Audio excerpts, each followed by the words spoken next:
All right, I will bring the March 7th, 2023 Board of Education meeting to order. Roll call. Kate Thomas, Here. Troy Carr, Here. Deb Baker, Here. Jim Hansen has been called in a case. He will join when he can. Clay Cologne, Here. Jamie Clapham, Here. and Michael Berkland. Here. Please welcome Reverend Fred McDonald from Dakota Baptist for our invocation.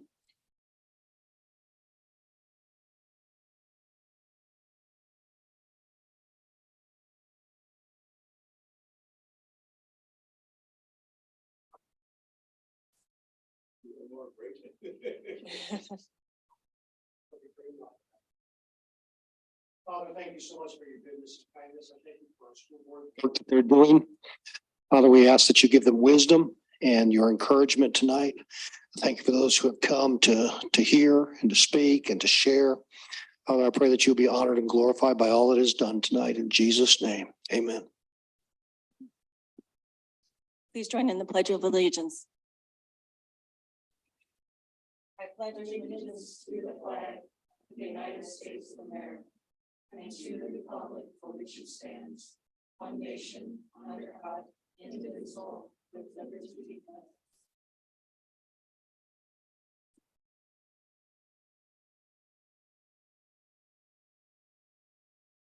All right, I need a vote before the approval of the agenda on extension of time for just the open forum Canyon Lake Elementary discussion.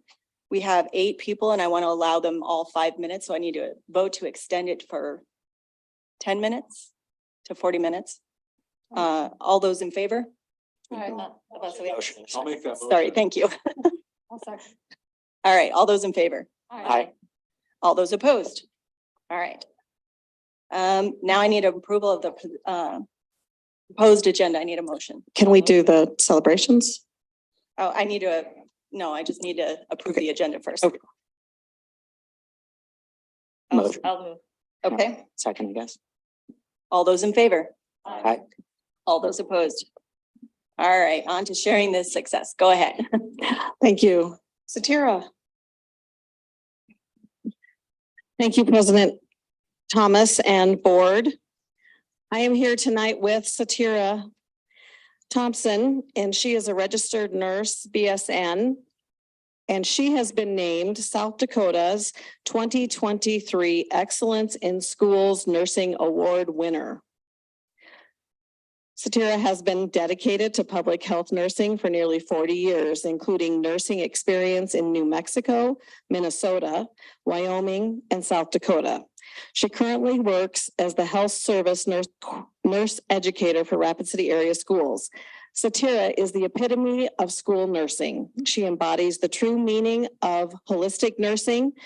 Satira is encouraging and motivating, and most of all, inspiring.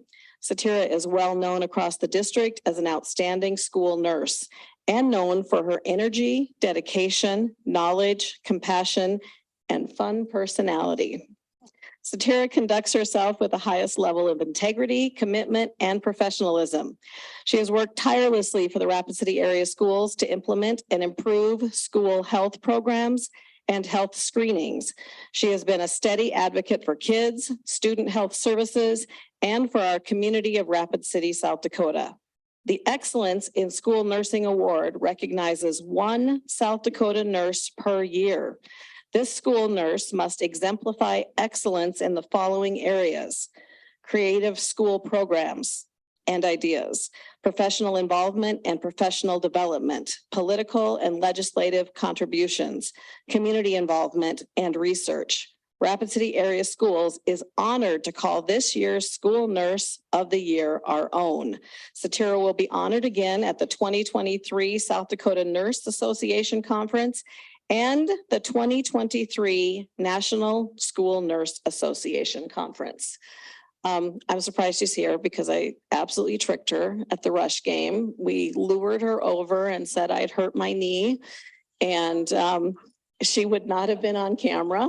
So we lured her over there, and then I had to pretend my knee was hurt for about 5 minutes while we waited for the timeout so that the rush would recognize her. And she still came tonight. So congratulations, Tara. I'm so proud of you. Thank you.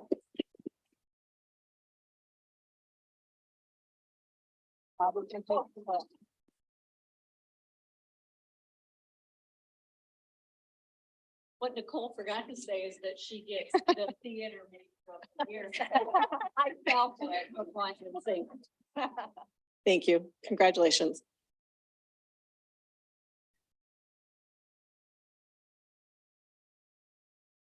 The second celebration is also something very near and dear to my heart.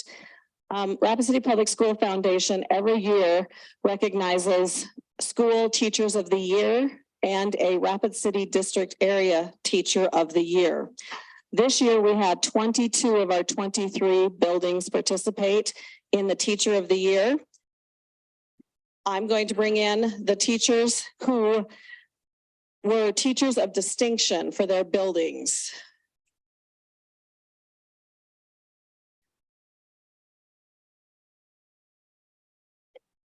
Miss Crystal Hartle,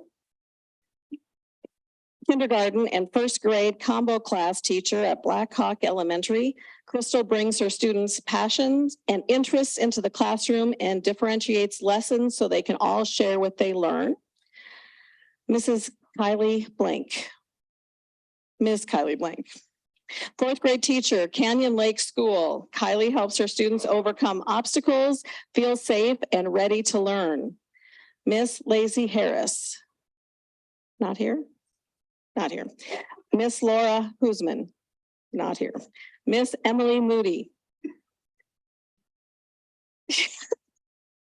Miss Katie Haberman. Miss Jennifer Rouse. Thank you. Jennifer is a fourth grade teacher at Meadowbrook Elementary. Jennifer strives to create lifelong learners who have a growth mindset. Miss Laura Harrison.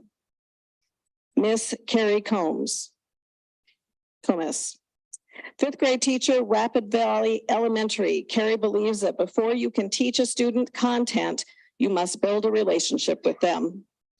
Miss Nicole Fenner. Sixth and eighth grade math teacher, South Middle School. Nicole espouses to students the real world situations like the Iditarod to show them how their education is important to their future. Mrs. Joy Brandhagen. Mrs. Katie Pacocha. I think I got all of you. Thank you so much. Congratulations on being teachers of distinction.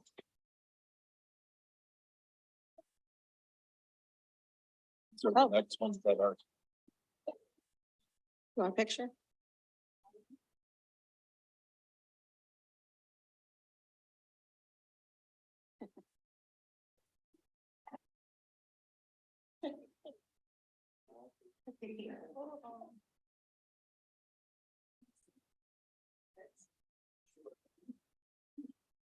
Now, one thing that Rapid City Area Schools does is they follow the state process. So they mimic how the state determines the state teacher of the year. That is really great for our teachers of distinction because that allows them to kind of practice the process. So our application looks very similar. They go through, the Public School Foundation goes through and scores all of the teacher of distinctions applications. They pick the top 10 and those top 10 are all interviewed. So the interviewees.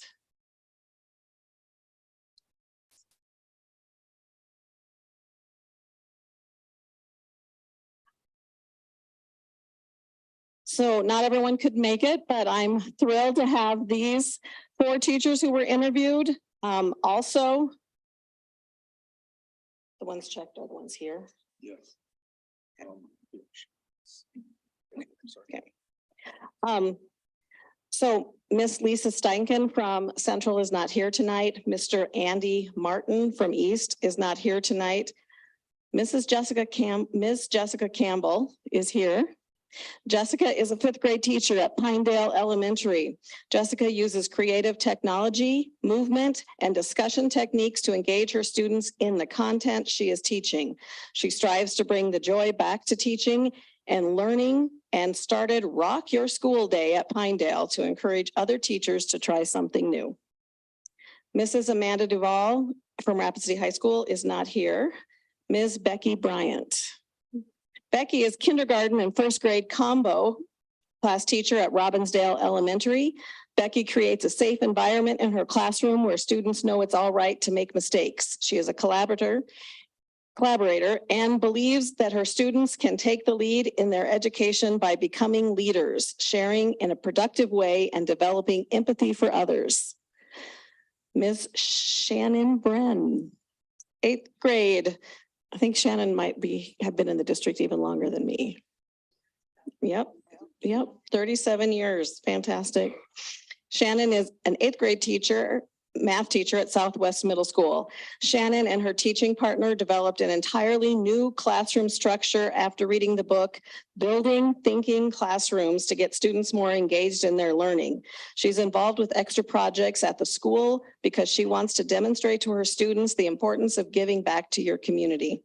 Shannon and I had a conversation. I want to share that one of the things she thought was amazing about this is the number of former students who reached out to her after her name was announced. And I just think that's another powerful thing behind this.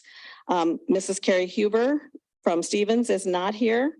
Mrs. Joy Lundgren from South Park is not here. Mr. Sean Nielsen is here.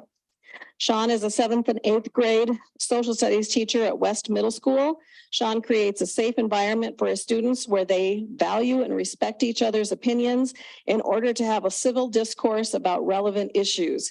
He has built a community where consistent effort is rewarded, molds are broken, and learning is fun. So congratulations to our teachers who were interviewed.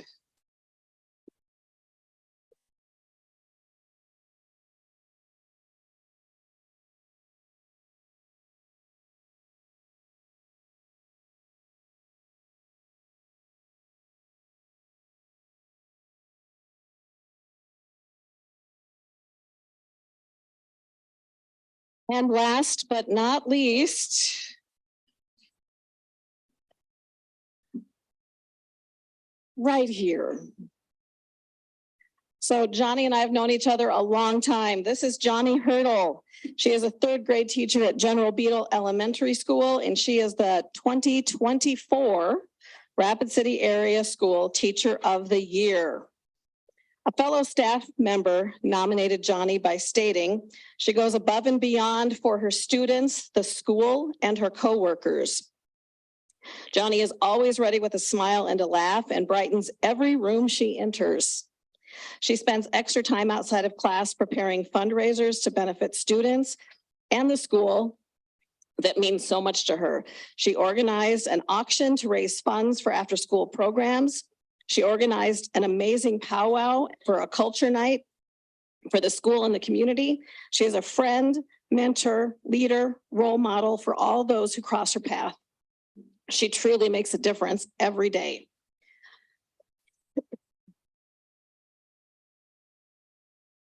Johnny thinks that recruitment and retention of staff is a major issue in public education. She created Wellness Wednesday for the staff at her school to provide information, resources, and self-care activities. She's an active member and tries to create an atmosphere where everyone is looking out for and caring for each other. She is the Oshete Sakoin lead at her school and works with the Oglala Lakota College to recruit staff. She believes that students need to see themselves in the curriculum, and when asked, she wishes others knew about her students. She replied, "They are worth it." So, thank you. My water. Here's the I apologize, I'm getting over a cold. So I was lucky enough to go to Johnny's classroom when they awarded her the Teacher of the Year. I think her students were more excited than she was, and she was pretty excited. It was a fantastic moment, and I was thankful to be there. And I know some of the board was there as well, and it was awesome. So congratulations to Johnny, Rapid Area School Teacher of the Year.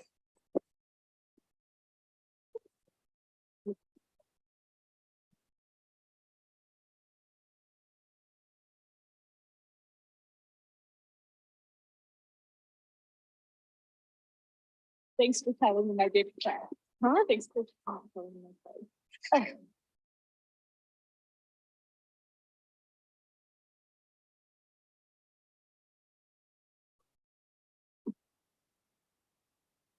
Oh, we got more pictures. Okay.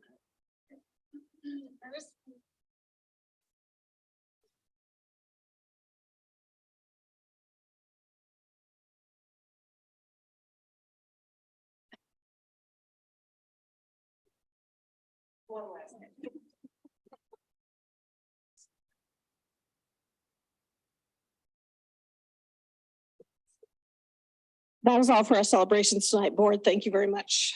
Thank you. All right, we are on to persons wishing to address the board. A, open forum for general topics. Very quickly, the guidelines, issues that affect an individual or particular school should be addressed at the building first. Speakers should focus on the main points and not be repetitive. Personnel matters or complaints that directly or indirectly identify or an employee shall not be discussed. To maintain a civil dialogue, threats and intimidation are not allowed. First speaker, Florence Thompson.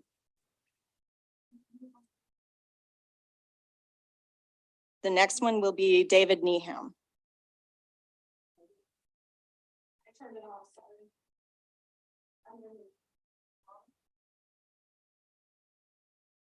There it is. Okay, thank you. Yeah, my name is Florence Thompson. I'm president of South Dakota Parents Involved in Education. And I'm just going to cede my time tonight. I know you've got a lot of things to talk about. And it's good to see so many parents here. And I hope some of you will be regular attendees at school board meetings, because it's really important that we pay attention to what our board is doing and give them support and give them constructive criticism. So please come back sometime. Thank you. Thank you. David Needham. Oh, he left. He decided. Okay, all right. Sarah Gross. Is she outside? She's in the other room. Can they hear me down in that room? Yeah, it's just gonna take a few minutes to get up. Here she comes. There she is.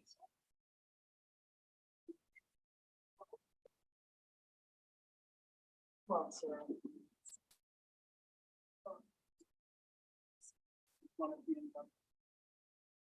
Sorry, it's a little ways away. Hello, board. My name is Sarah Gross. I am a parent and a teacher, and I'm super, super excited to be here to congratulate Mrs. Schweigert for transitioning into the superintendent role.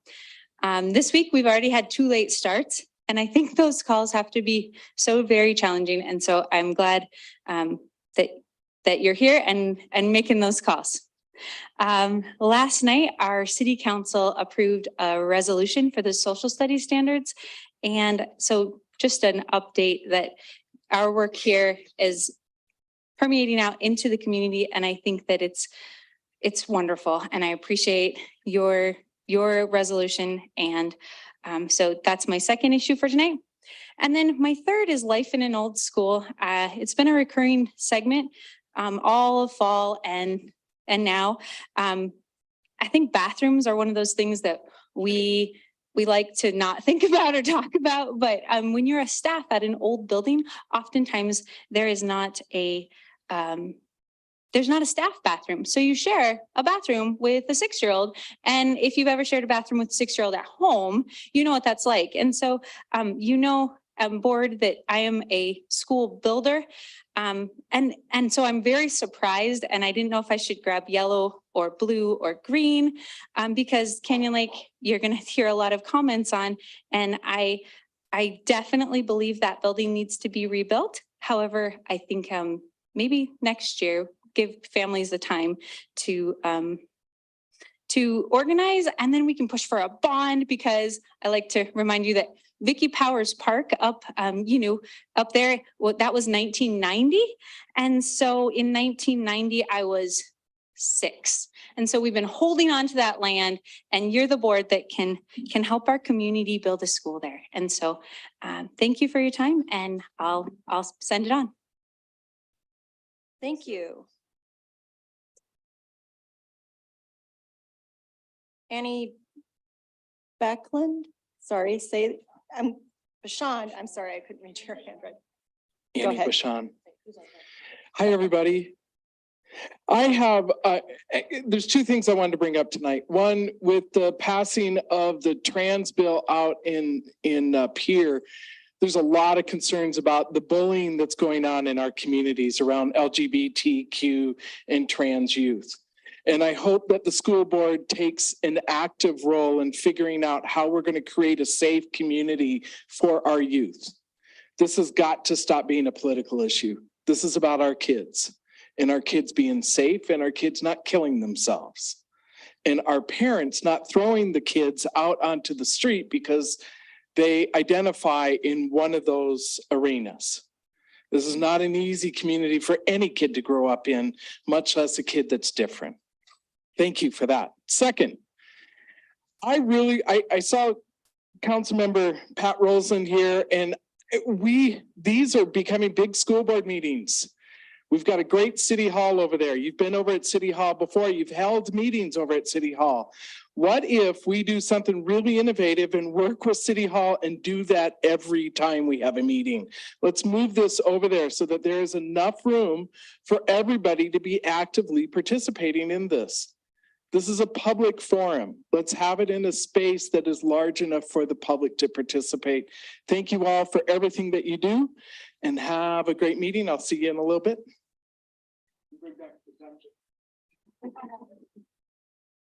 All right. Thank you. Now we'll go to the open forum for Canyon Lake Elementary. Same guidelines apply. I'm sure you all, I don't need to repeat that. The only thing I would say to those that have come for comment, there will be an amendment to the Canyon Lake Elementary closure item 11A. And so please obviously stick around for that because I'm sure you're going to want to hear that. First person we have is Deanna Vallone, and second on deck will be Harry Gardner. All right, you have 5 minutes. Go ahead. Thank you. Good evening, board members. My name is Deanna Vallone, and I am the president of the Canyon Lake PTO. I first want to say that while I'm still greatly saddened by the fact that the only discussions about this topic previous today had to be organized by myself and the other board members of the Canyon Lake PTO, I want to thank the board members who attended that meeting and have engaged in numerous discussion with various members of the Canyon Lake community since that meeting just a week ago. You heard our feedback at that meeting, and I'm so grateful to have members here today that take the time to interact with parents and are not afraid to admit when mistakes are made. I'm an educator myself and a mom, and I'll say to you the same thing that I say to my kids and my students. It's not about the mistakes that you make, but it's the way that you respond to those mistakes that defines you as a human being. And I've been personally really impressed by several members who they had an ability to step back, hear our feedback, and see the situation from our perspective and take ownership for their role in this mishandled process.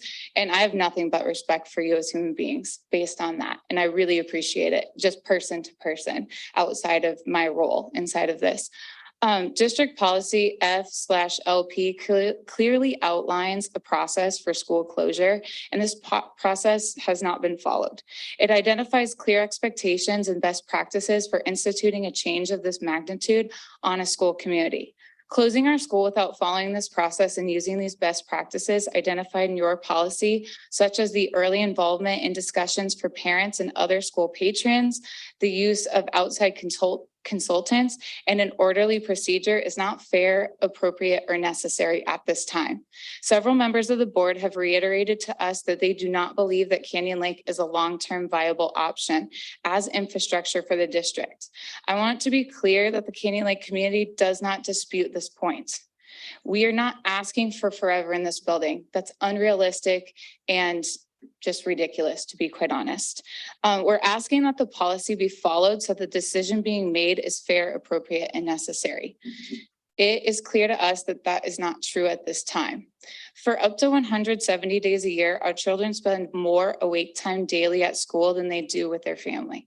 At this point in most parents' lives, choosing what school their child attends is the biggest or one of the biggest decisions that we make as parents. By choosing to negate following your own procedures and best practices when initiating this vote for school closure at this point in the year, you've taken away our ability as parents to make the appropriate and best choices for our children. When I was getting my teaching credential, because I'm an educator myself, over a decade ago, I had a professor that told me, remember when a child walks into your classroom, they become one part of your world.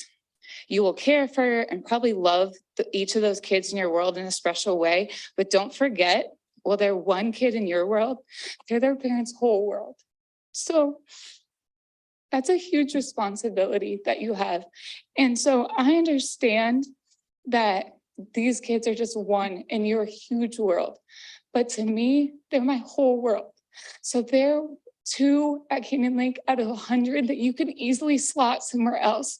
But to me, they're this beautiful mixture of individualized personality traits that can't do well at any place.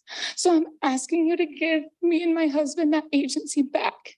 Don't close this when we've been closed out of this procedure, because it's not what's best for any of the parents that are sitting here. Go back and follow your policy so that I can do what's best for my kid and I have the time available to do that. That's all I'm asking. You guys have a tremendous responsibility and I do not envy you at all. Your world is huge, but remember how small mine is and give me the time necessary to take care of my world. Okay, that's all that we're asking. So that's why I and a lot of other members or PTO members that you're probably going to hear from, we're just asking you to start this process again. We're not asking you to say that Canyon Lake's forever going to be open. All we're asking is, can you show us why it needs to be closed at this time and give us everything that we need by restarting this process and involving us. As an educator myself, that's all I want, is I want parents who want to be involved, right? That's every educator's dream, is have a group of kids where every parent is advocating for their kid. Let me do that. That's all I want to do. And that's all that we ask you. So I really hope that you guys can rectify your mistakes and show us that you deserve our trust tonight. I thank you for your time. Thank you.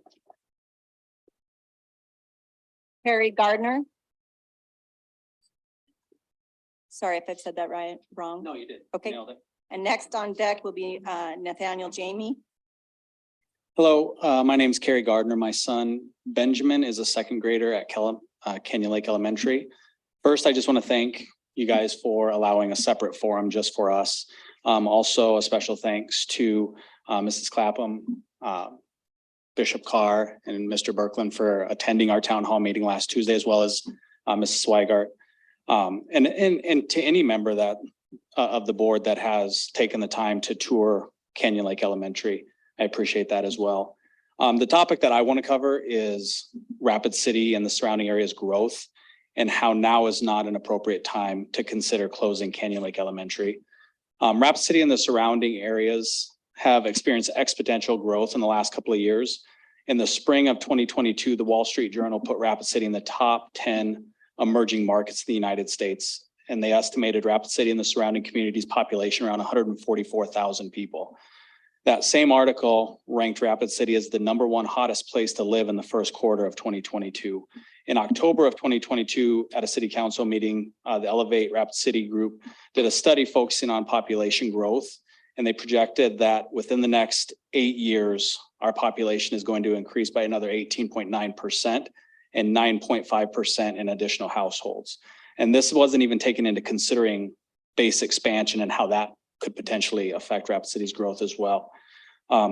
All city planners are talking about right now, all area builders are talking about is how we need more infrastructure, more homes, more condos, more apartments, but not fewer schools. I mean, we need more schools. We don't need to think about closing schools down until it's appropriate with more school buildings.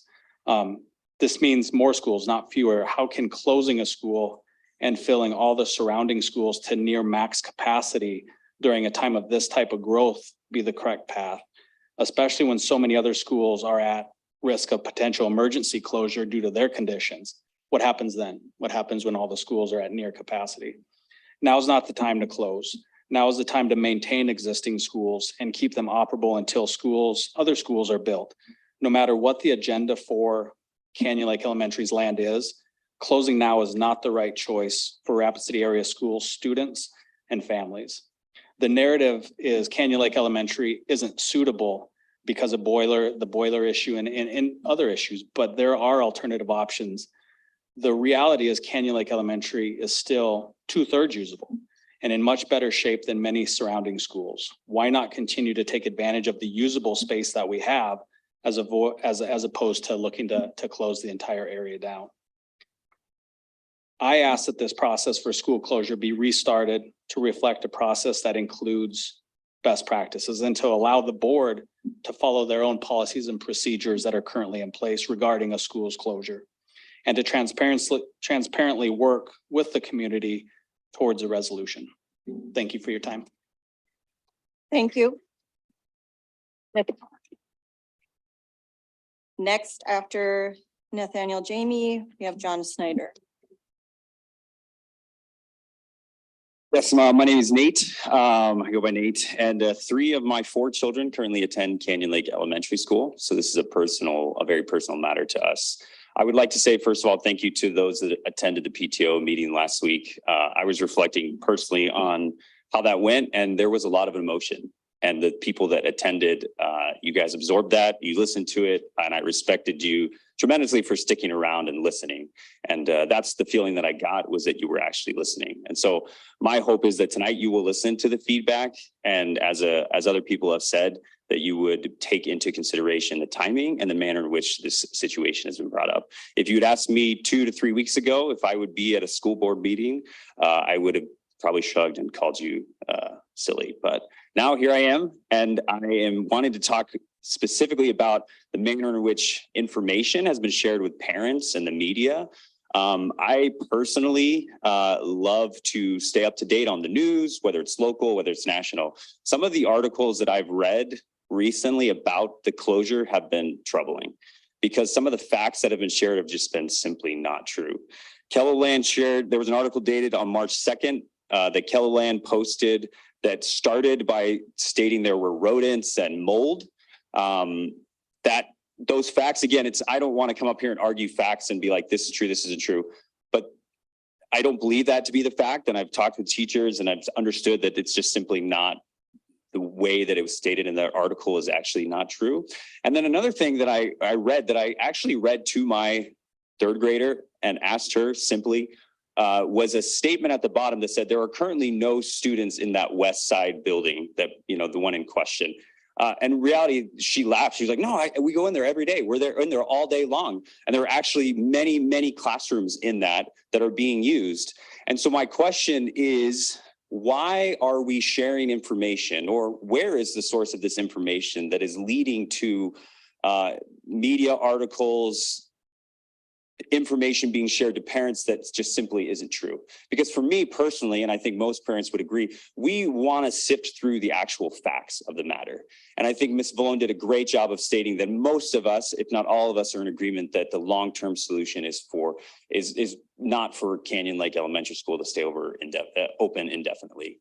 But then you look at matters of the boiler. That's something that gets tossed around so much. And again, we are new to the area. My wife was actually born and raised here, grew up and actually graduated from Stevens High School. But we just moved back about 2 years ago. I read the article about the boiler. I'm like, man, $1.2 million, whatever the figure is, that's insane. Yes, I would never suggest spending that kind of money. But then I dig in a little further, and there's actually, at the time, there were, I think, 4 options presented to the board. Some of them included mini splits and all these other options that were nowhere near $1.2 million. And so I begin to question the narrative around, why are we tossing out these massive numbers to justify a decision that's being made when in reality, those facts are simply not true? Or it is true, it was an option, but there were actually other options as well. And I use that as an example, again, of saying, as parents, As a community, we want the facts. We want to know confidently that you are making a decision based on the facts. And right now, at this moment, I feel like that is just simply not the case. It feels like what's being given to us as parents, what's being given to the media is just whatever will stick and whatever people will accept as fact and will justify the ramming through of this decision. When in reality, I think personally, and I think most of us would agree that we would like an opportunity to be involved in the process, to ask questions, to understand what is true, what is not true, what the long-term solutions are for the entire school district, not even just for our school, but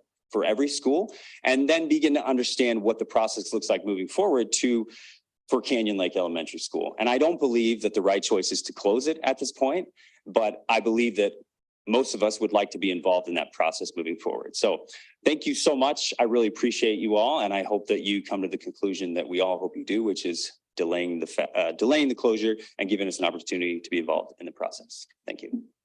Thank you. John Snyder? President Thomas, Yes. Mr. Hanson has joined the meeting. Oh, thank you. Sorry, what was that? Oh, okay.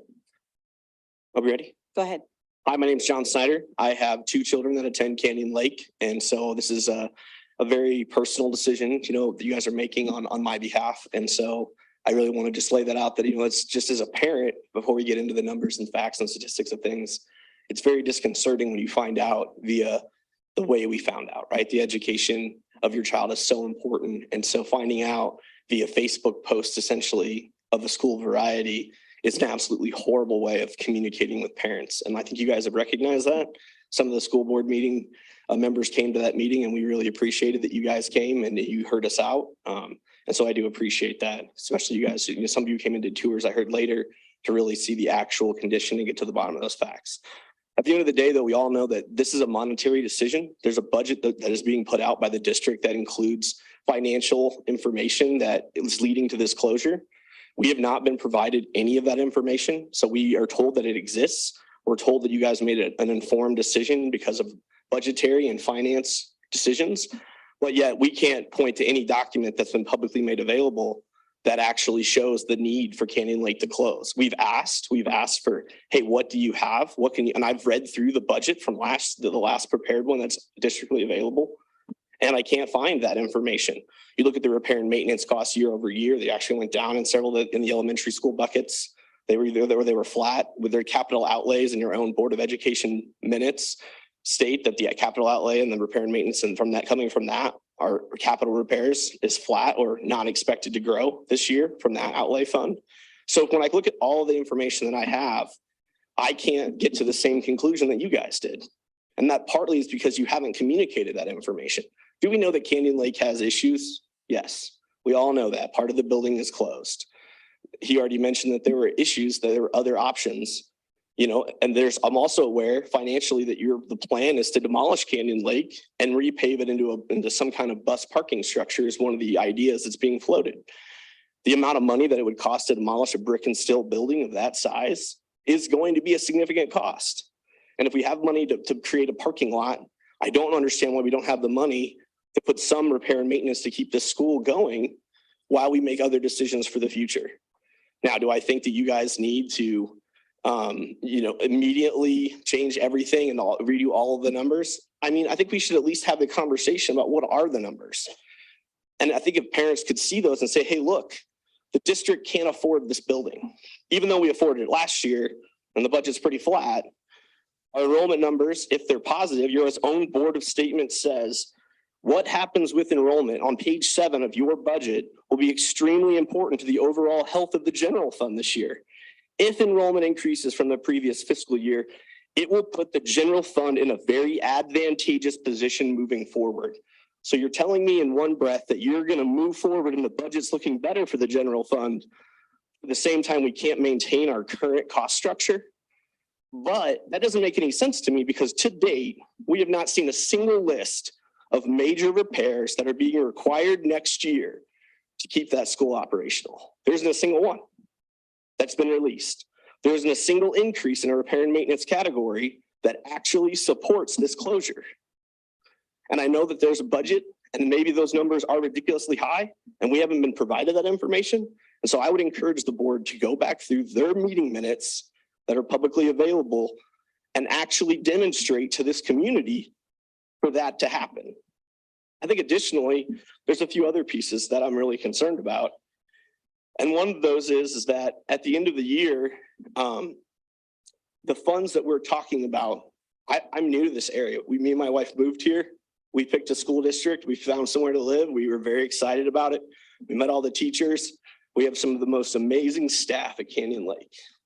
They do. And you know what? We have amazing staff at other schools in this district. But my kids have moved already once, and to have them move again, and then who knows? Maybe they'll have to move a third time because you're going to close Williams and Robbinsdale next, right? I mean, some of those schools literally are held up by support beams in their basements and water's coming in. Those could be emergency closures tomorrow. We don't know. And you're telling me that my school that has a part of the building that's not heated? That's And time, it's- sir. Sorry. Nope, you're fine. Thank I do you. thank you guys for listening to me out. Have a nice night. Alyssa Crawford. And then Eric Claiborne.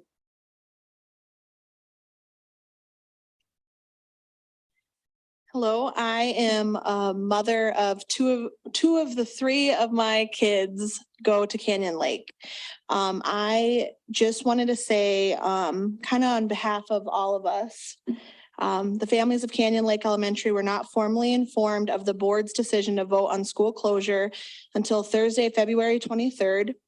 The timing of this process has negatively impacted families and their ability to be active participants in this process and make appropriate plans that reflect their children's best interests for next year. This timeline for school closure is not appropriate, fair, or necessary. We believe that this process should include fairness for all, for children, parents, teachers and staff, and the community. In the next few years, the need will arise to evaluate closing several different schools within the district. The parents of these schools and the community of Rapid City deserve to know that this process will be taken with community involvement, early communication, and students' best interests in mind. Each student and family needs are unique, and families must be given the ability to make the best decisions for their individual children. By waiting until March and not informing the parents of this possibility, parental agency has been taken away from the families of Canyon Lake Elementary should this vote pass to close the school. We, the Canyon Lake PTO, ask that this process for school closure be restarted to reflect a process that includes best practices. We ask that the process include transparency, reports on financial benefits of this solution versus other possibilities. We'd like you to take into account mental health concerns, reflect a fair timeline for families in case of closure, and involve the community in every step of the process. If the best decision is still to permanently close Canyon Lake Elementary, we will be sad but respectful of that decision, since we will have been able to be involved in the process and see the indisputable evidence ourselves. We ask that time be allotted so that we can explore support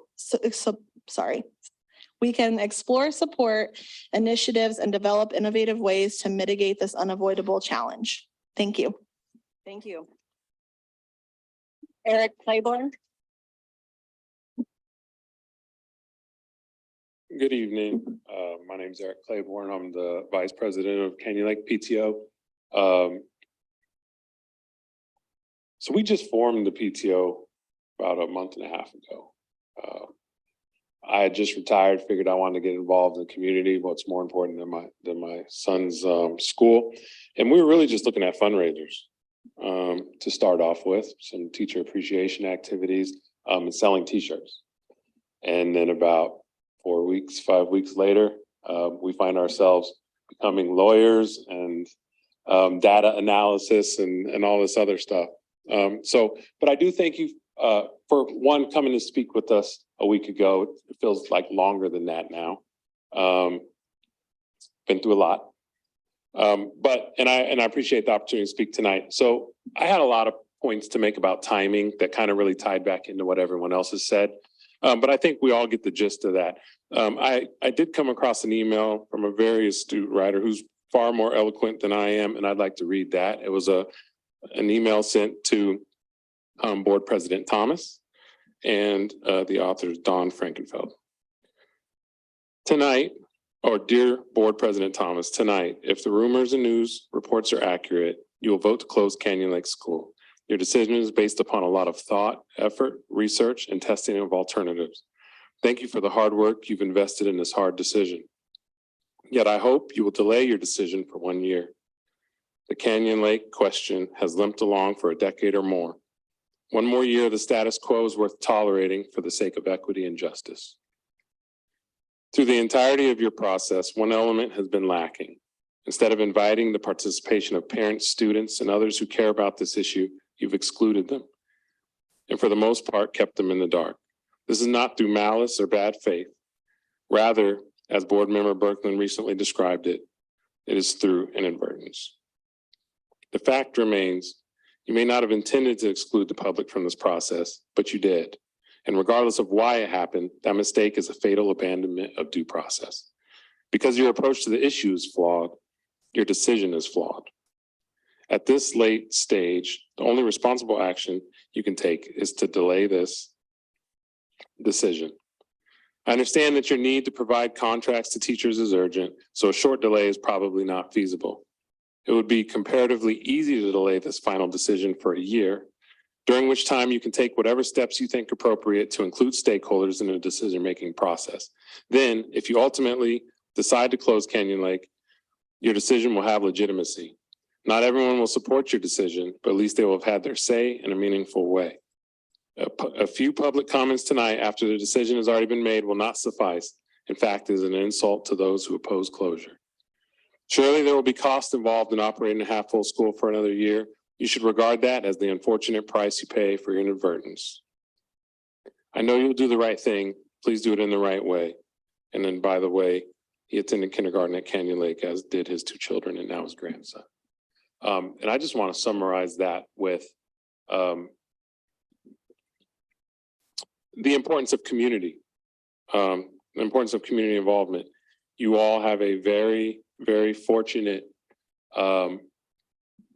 occurrence here that you have almost every single family member in Canyon Lake behind you to help make the right decision. I'd like to remind you that building a community that comes together in the face of adversity takes time, effort, and persistence. But with the right approach, by leveraging the power of social media, community outreach, and collaboration, you can make a real difference in the lives of those affected by the school closure. You can help build a stronger and more resilient community.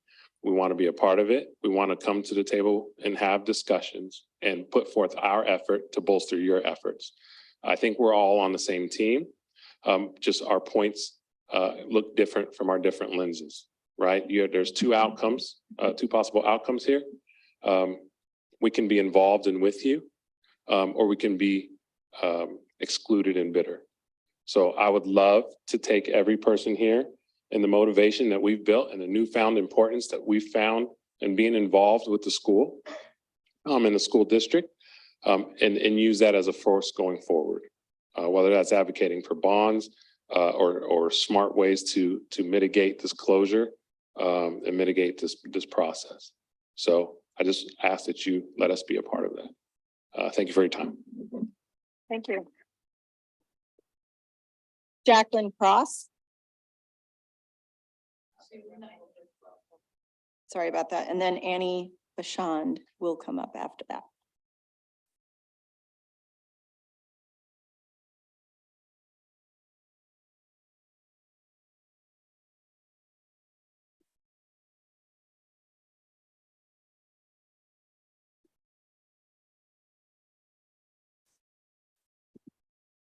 Hello, I am Jackie Cross, and I want to say thank you to letting us speak tonight. This means a lot. Thank you to the board members that came to our meeting last week and actually responded to emails. We do appreciate it. We appreciate having the conversations instead of being ignored. Both of my kids go to Canyon Lake. Sorry. I want to say thank you to all of the staff at Canyon Lake. They have been very supportive, and we are trying to advocate for our kids and our community. What I wanted to say here tonight is you guys have talked about sustainability and trying to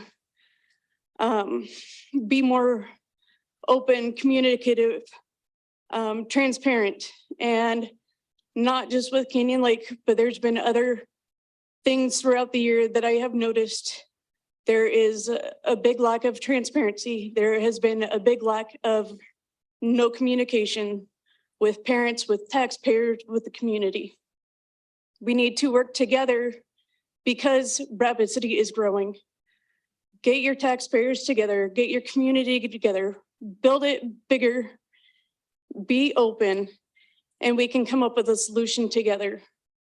Canyon Lake is still usable. There may be a few issues here and there, but compared to some of the other schools, they're, you know, what we see, it looks like the board, the district is trying to use fear and intimidation of closing schools to scare us into passing a bond. How about if we come together as a community, talk about what needs to be done, find solutions. Rapid City is growing. We don't have an option of closing down all these schools and not having a place for our kids to go. Overcrowding classrooms has already been proven that it leads to more disruptions. It's harder for students to learn. So please, please take your time, think about what repercussions can happen from this. Let's work together and move forward. Thank you guys. Thank you, Canyon Lake staff. Thank you to all the teachers in Rapid City that are having to deal with this, because it's not just Canyon Lake, it's all the other schools that are going to be affected too. All the parents and community, thank you. Annie Bashan.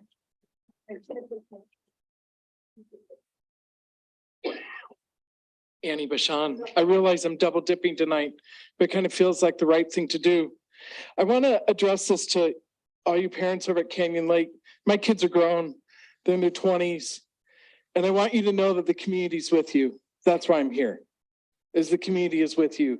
And there's a whole lot of us that will work with you in whatever way that we can.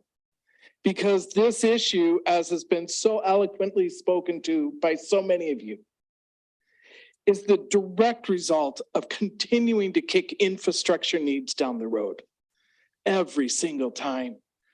We're at these crossroads because we keep kicking the needs of infrastructure down the road. We can't do it anymore. We cannot do it. I was saying to somebody, I went to Wilson almost, well, I'll be 60, so a long time ago. I know I don't look that old, do I? Right? Right, last year. It was tough then. We know this across the district. This is not just one challenge. And I've come before you many times, and we're asking you to step up to the plate to do better. I believe in each and every one of you. There's plenty of you that I can find things I disagree with, but I really do believe that you're sitting here because you want to do what's best for our community. And these folks need to know that. They need to know that from you. And so many other people are watching you in other communities, not just Canyon Lake. We have nothing in our community without good education. And good education requires infrastructure. People hear about economic growth. I sat in meetings in this last week talking to people and businesses that refuse to bring their business here because of our education system, because they're concerned. I've got other kids that are in their 40s with master's degrees that are moving out of here because they can't afford it. We've got so many challenges that are colliding in this perfect storm right now. And so you've got a hard decision to make. Are you going to be the representatives of the community or not? Because that's what we elected you to do. Thank you. And thank you to all of you. I'm sorry for everything you're going through. Thank you. Thank you.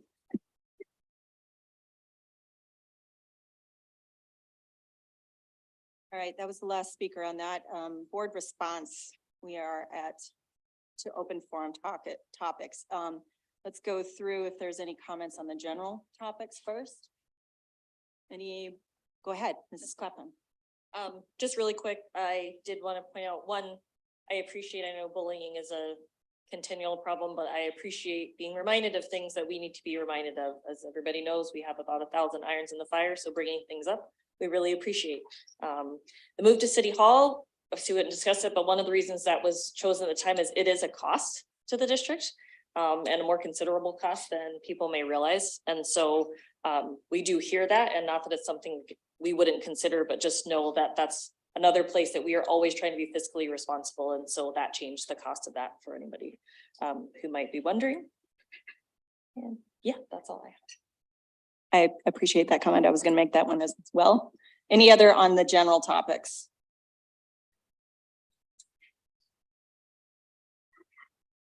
All right, and now on to the open forum, the board response, excuse me, to the Canyon Lake Elementary issue. Keep in mind that we will have a discussion later as well, if you don't want to make it too long right now. It's up to you. Jamie, do you still have your hand up for that? Okay, go ahead. And caveat, yes, I wrote a lot of things and I'm not going to say them all now because they don't fit there appropriately. But what I do want to say is right now, I want to thank every stakeholder, every parent, every staff, every concerned community members who have reached out or attended meetings regarding this matter. It gives me hope seeing that people are concerned and care about the education of our children in this district. I also want to say that I, on a personal level, sincerely apologize and acknowledge that the timeline of when this information was released and the way it was communicated to the families at Canyon Lake and the general public was inadequate and unacceptable. We can do better, and we will do better. I've spent many, many hours the last 2 weeks discussing, debating, and discerning what's best for the district as a whole, including all the families and staff of Canyon Lake. And when we do discuss it in board action, I will speak further, but I do want to acknowledge your frustration and acknowledge that we can do better and we will work together to do better. Michael Brooklyn. Should have tried to go first because I'm just going to say what Jamie said, but a lot less eloquently, I guess. I also wanted to say thank you for holding that meeting. That was very eye-opening for me. And kind of like one of the speakers mentioned, I also want to apologize. It was a heavy meeting, and I probably went in a bit more defensively than I needed to, but given the time to think about it and to read your emails and to hear those thoughts, I really do appreciate you coming out. And I do apologize that I may not have eloquently stated that at the meeting last week. So thank you all. I don't see anybody else's hands. I have two quick comments. Sorry, media, they don't always get it right, just so you know. Secondly, there was another board meeting that night, so not all members could be at that meeting. It's not that we all didn't want to, but there was some prior obligations. Okay, so on to student representatives. Laura Jensen from Central High School, please. Hello, board and all that are in attendance tonight. I'm Laura Jensen, your student representative from Central High School. Things are starting to slow down somewhat at Central here, so I'll keep it brief tonight. Once again, I'd like to recognize senior Asher Berg. He placed first in the Young Artist competition earlier this year. And this last Saturday, he got to perform a solo alongside the Black Hills Symphony Orchestra. He's such a talented artist, and we're very proud of how far he has come. Last week, Central held its annual job fair where our students got to explore local job opportunities for the summer. We are thankful for all the employers that attended and brought opportunities to our students. Also, tomorrow is Testpalooza, where seniors will be taking the day off from their classes at Central. However, the other students are taking their ACTs and pre-ACTs that will be proctored by our staff. We wish them all the best and hope that they are studying this evening. Today, there was an art competition set up by Central's Art Club where students competed their art to earn prizes. Although I'm not able to see their fantastic art, I'm sure that all in attendance enjoyed it. We are now into our spring activities and our coaches are looking for more eager students to participate. Golf and softball in particular are looking for new members for their teams. Additionally, yesterday was the first day of our official track season. They've been preparing all winter to run, jump, and throw at their best of their ability. Students are buckling down as we get closer to the end of our school year. With only a couple of months left and spring break fast approaching, this year has gone by too fast. So that's the end of my announcements. Thank you. Okay, on to Kevin Big Crow from Rapid City High School. Go ahead. Hello, board and everyone attending tonight. I am Kevin Bickrow. Just to introduce myself for everyone who's new here tonight, I'll just dive right in and get started. So last week in Miss Hogan's English class, a librarian from the Rapid City Public Library visited with learners. They explored services that public library offers and now learners can access them, and how learners can access them. Thank you to Rapid City Public Library for being an amazing pillar of our community. Continuing on, Rapid City High School is also getting ready to sponsor our biannual blood drive this week on March 10th. I personally have donated blood and I'm disappointed I will be out of town this time. However, I appreciate the opportunity to give back to the community. I have provided all you with the invitation to the blood drive with information, and I would like to invite the board members and senior leadership team to participate in our blood drive. Continuing on, Rapid City High School has hosted for many years the free prom dress giveaway. This event has been an opportunity for Black Hills area youth to receive free prom dresses. This year, we were excited to open our doors on February 24th and 25th. Any Black Hills area youth could stop by to find these free prom dresses. This year, we gave away 180 free dresses. Rapid City High School will continue to be a year-round donation site for prom dresses. A big thank you to Rapid City High School class of 1967. I've said this before, that's a while ago, for volunteering to help with this event. And thank you to Peggy, Wendell, and Sam Wentworth for supporting this event on Saturday. Continuing on to my personal favorite tonight about the South Dakota Wildland Fire capstone course. Thank you to collaborative efforts of capstone coordinators at each high school, led by Stevens High School capstone coordinator, Ms. Storm. Learners in capstone course have the opportunity to obtain their incident qualification card with South Dakota Wildland Fire. This certification is better known as a red card. 5 learners from Rapid City High School, along with other learners from the other 2 high schools, started their certification this month. Continuing on, my least favorite, testing day. Tomorrow, the entire building will be involved in testing. We are running an alternative schedule to get everyone through their test in one day. Seniors will be completing the National Career Readiness Certificate test. This test includes 3 work keys assignments. Those include applied math, graphic literacy, and workplace documents. The freshmen and sophomores will be completing their second pre-ACT of the school year. Juniors will be completing their full ACT. Calculators are charged, scrap paper is ready, and a handful of numbered 2 pencils are sharpened. Rapid City High School is ready to achieve great things this week. In closing, I'd like to remind you of our school-wide expectations at Rapid City High School. Be respectful, be present, and be courageous. Respectfully submitted, Kevin Bickrow. Thank you. And Megan Jew from Stevens High School is absence with notice. On to the conflict of interest, and none have been turned in. So I need an approval, a motion for the approval of the proposed consent agenda. Deb? Second. Clay? Does anybody want anything pulled out of that? Okay, all those in favor? Oh, roll call, sorry. Thank you. Kate, Yes.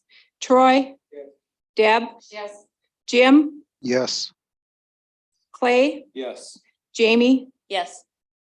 Michael. Yes. Motion passes 7-0. All right, moving on to the items for board action, 11A. I need a motion and a second. Make a motion. Deb, I'll second. Jamie? Discussion, Madam President, yes.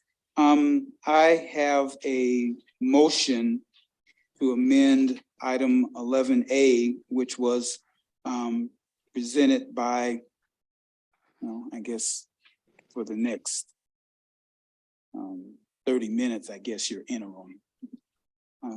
Interim Superintendent, Mrs. Swaggart, that I'd like to read. I don't know if yeah.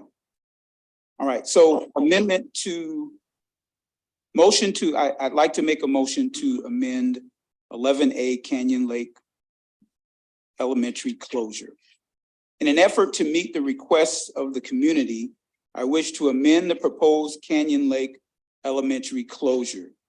It is the responsibility of the Rapid City Area Schools Board of Education to operate schools in an instructionally and safe manner that best serves the Rapid City Area Schools District mission.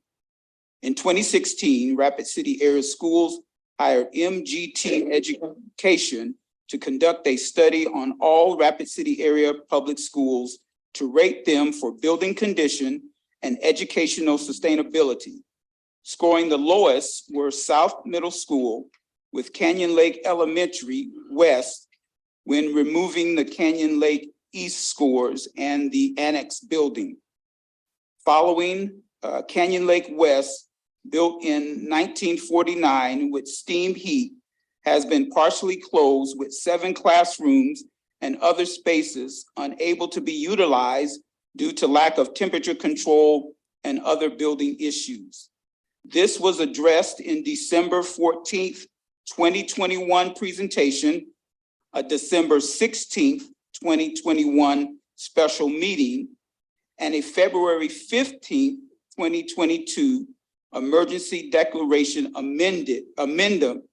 addendum, which stated in part, Canyon Lake Elementary West Main Building was previously identified for closure due to various factors, including high water tables causing indoor air quality concerns and structural issues, mechanical system issues, and needed electrical capacity upgrades and poor educational suitability as documented in the 2015 MGT study.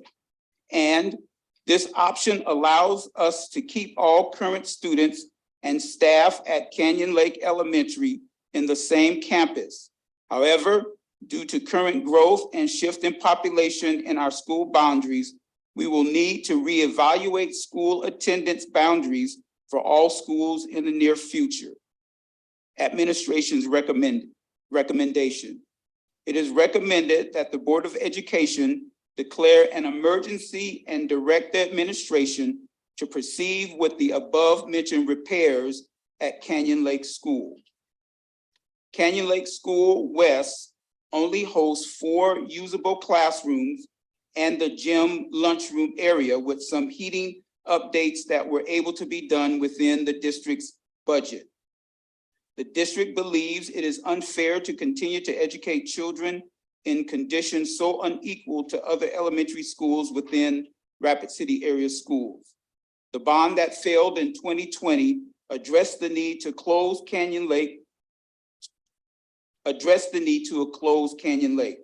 Rapid City area school has put off the inevitable and is now having to face closure, which is recommended to happen at the end of the 23-24 school year, giving students, parents, community, and staff ample time to process and plan for this action.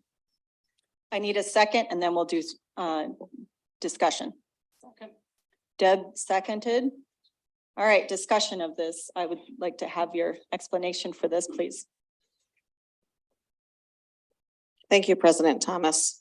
As other board members have said, it was very clear at the meeting that we attended at Canyon Lake last week that this action failed to live up to the expectations we have as a district to include parents and the staff and the community in this process. As Jamie and Michael have pointed out, it was not, I don't think it was anyone's best evening in preparation or in answers. So in an effort to come up with more specific answers, such as the answers that Mr. Snyder has asked, I have a couple documents to share.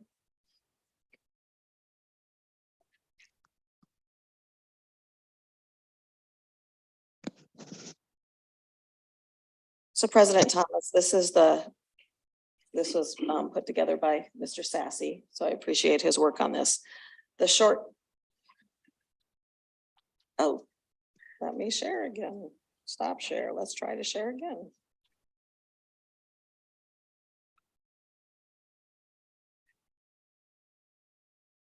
There we go. Sorry. This was put together by Mr. Sassy. This, of course, is information that the district has and the board has had some access to, but it was not clearly shared with the community. This is a 5 years, if you count this year as well, cost of just Canyon Lake West utility costs. As you can see, last year, the actual costs were $97,422. Even though we have closed off a portion of that space this year, 7 classrooms, hallways and office space, we are still running at $38,898. And we of course have to operate through the remainder of the school year. And I believe this went through January. Do you know, Mr. Sassy? This cost so far this year, was it through January? Okay. We also have the short to intermediate building projects that have been brought forth for Canyon Lake West and Canyon Lake, other Canyon Lake properties. FOB annex access. This is really important because the FOB is the information that Mr. Garland talked about last week. It's far easier and safer with the FOB access into the buildings. It can also be turned off if a FOB is lost, so we don't have to rekey those. So that and the main building door, that cost is estimated to be a minimum of $12,224. Replace the old leaking windows with new. In the original MGT study, they did not address this, this need, but the windows in Canyon Lake West are single pane, which is not very energy efficient. And I know this to be a fact, and I know that I've shared it, but just to replace houses or windows in a house can be $80,000. We're talking about a building, so it's $1.4 million. Moisture mitigation in the main building. This is what had come up even last year, was the need for a new building. We've addressed that we have a water table issue there and soil issues.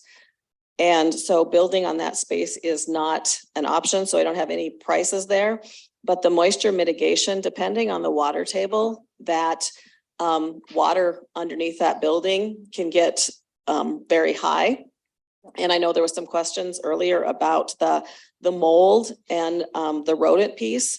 So those are issues there and in the annexes. The mold, the moisture had impacted the floor so much in that building that parts of that had to be taken out and replaced previously. That moisture problem has not been mitigated. So the chances of that continuing to be a need are a concern. And I'm concerned about the moisture, the mold, for health issues for our students with asthma and allergies.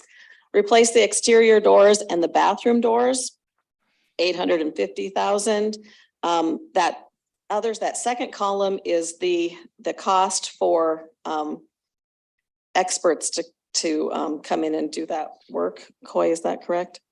The architects and yes, so the second column would be yes, if necessary. replace the flooring. We have a asbestos problem. That building was built in 1949. So taking care of that is $125,000. Replacing the wheelchair lift, $40,000. Replacing the toilet partitions, $65,000. Remodeling the office space for Canyon Lake West, which is not in use right now, but that estimated cost was $250,000. Kitchen remodel, which is an issue, it's a very small, very, we're gonna get into it in a little bit, but one of the concerns with an old building like that is there's things you just can't fix. Like you can't fix the size of classrooms or the width of the hallways. The kitchen area is very small, but it needs to be redone to be a better and safer workspace. And something needs to be done with the cooler. Also, storm water mitigation. The city has done a lot of work in the roads along that area. And now we have an additional problem because of that, of how the stormwater drains off of some of those streets, which is just something that we have to be aware of. So those costs are $2.9 million. Long projects that are not listed in this, but need to be determined. If we would want to keep the building open for a longer period of time, we have a wiring and electrical updates that would need to be done. Once again, 1949 building, we do not have enough outlets. We do not have enough energy going into that building. Because it is a long-term period, we have not brought in experts to give us an estimate. We expect that to be very, very expensive due to that need. Doors, this would be all the classroom doors also needing replaced. $500,000. Physical appearance, so the fixing of the foundation issues, the facade of the building, we did not include this in here, but that work needs done. An HVAC system, this was an old cost, a minimum of $1 million to fix the entire 1949 building. Playground updates would need to be done if we would stay in that property, and a secure entrance, which we're very concerned about safety, and to redo that entrance in Canyon Lake West to make it safe and secure would be about $500,000. So that is a minimum without knowing the cost of the electrical updates or the foundational issues, a minimum of another $2 million. Things that we're not able to address, as I mentioned, since 1949, classroom sizes to address the needs in education have grown, and in many of our buildings, our classroom sizes are very different than they are in some of our older buildings. Hallway sizes, the building configuration. So if you remain in Canyon Lake West, that is the outline. I mean, it's a brick building. As someone mentioned, it's a brick and steel. To make a change in that configuration is not something that we could address. Making it a decent kitchen serving area. We cannot do anything about the water table, and we cannot do anything about the unstable soils. So that is some of the costs. Other things that have come up is the talk about how the MGT study that is referenced is different than the MGT study that is released that you can access. So the summary is this deep. The study is this big. The study goes into the individual buildings. The summary combined everything at Canyon Lake. So it looked at Canyon Lake East, all of the annexes, and Canyon Lake West. So when you look at just Canyon Lake West, the score for Canyon Lake that is included in this is very, very different because of those changes. So communication, like I said, was not great. The intent was never to close down that entire campus. The Canyon Lake East building is very, very usable. And so it would have been repurposed for use. Possibly the annexes would have been repurposed for use. we've had discussion, over Christmas break, we talked about the flood at, the West Middle School Annex. The repair costs of that are very, very large. It is cheaper. So an internal discussion that we had was it was cheaper to move if we didn't need the annexes at Canyon Lake, to move one of those annexes up to West, because they are without two classroom spaces that they regularly use. And discussion has happened at West about things they may not be able to offer next year with the lack of those two classrooms. So I wanted to point out that the difference in the studies that people are referencing and the costs that we have had access to as a district, while recognizing that things that are shared internally are not shared, were not shared with the community, and that needs to be owned. As we looked over that timeline, so from a district perspective, that emergency declaration in February, it was felt that met the letter of the South Dakota codified law because it had been declared an emergency and it had not addressed everything that was fixing putting in the HVAC Band-Aid, for lack of a better term, did not address all of the concerns in that emergency. And of course, having access to the December 14th and the December 14th presentation that were done by Dr. Simon and Kumar, and the December 16th emergency or the special board meeting that was held just to decide about purchasing the expensive HVAC system that was voted down. Those are things that the district knew, but we didn't revisit those with the community. And so that should have been done. Additionally, the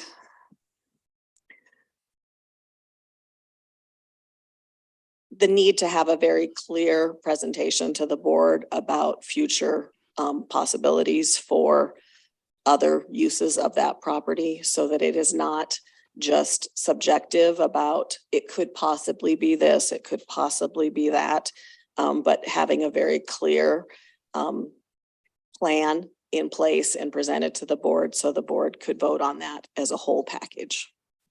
So because of those things, and because of listening to the parents that were they spoke very eloquently, they were very passionate, and they were correct. We did not communicate as we should have.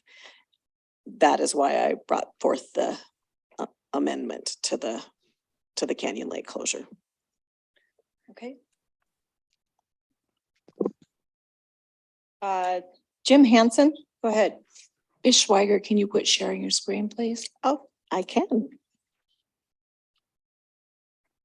Thank you very much, President Thomas. So I have the luxury with my full-time position. I have been in every school in this district. I have been in Canyon Lake multiple times over the years, and my time on the board, I have been in there. I have been able to talk to tons of people that have worked in that building. I also have had the luxury of having my youngest son attend that school. Do I think dumping up to $10 million into Canyon Lake to get it refurbished enough to use is sound? No, I do not. But I will not be supporting this motion or the first motion. And the reason why is the timeframes that it is going to take to us to get a new school. To get a bond, we're 6 months to a year out. Then we have to go through the process of getting a new building. And we have thousands of people moving into Rapid City. We need this building. So are we going to have to spend $10 million just to get it up to par? Yes. Is it a new building? No. But we don't have 60 million, 50 million to do that with. So I will be voting no on the original and on this new one because of the timeframes. Do we need to put this money into it? Absolutely. We have to now because of the position that we're in. So I will be voting no on both of these motions if whichever one comes forward. Thank you for your time. Certainly. Jamie Clapham.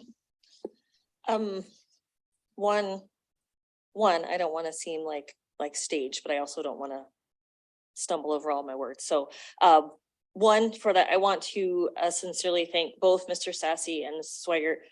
Those of you in the crowd obviously don't work as closely as I do, but these two work very, very, very hard, and they work some crazy hours and really, really are responsive to the board and to asking questions. I can tell you there's been a whole lot of emails and messages back and forth and a lot of time and effort. And I know sometimes it probably feels, particularly in the situation, it kind of a line in the sand and us, them, but I want you to know that they put their heart and soul and energy and effort. And I have a great deal of respect for both of them, and that they really do make an effort to do whatever this board asks of them.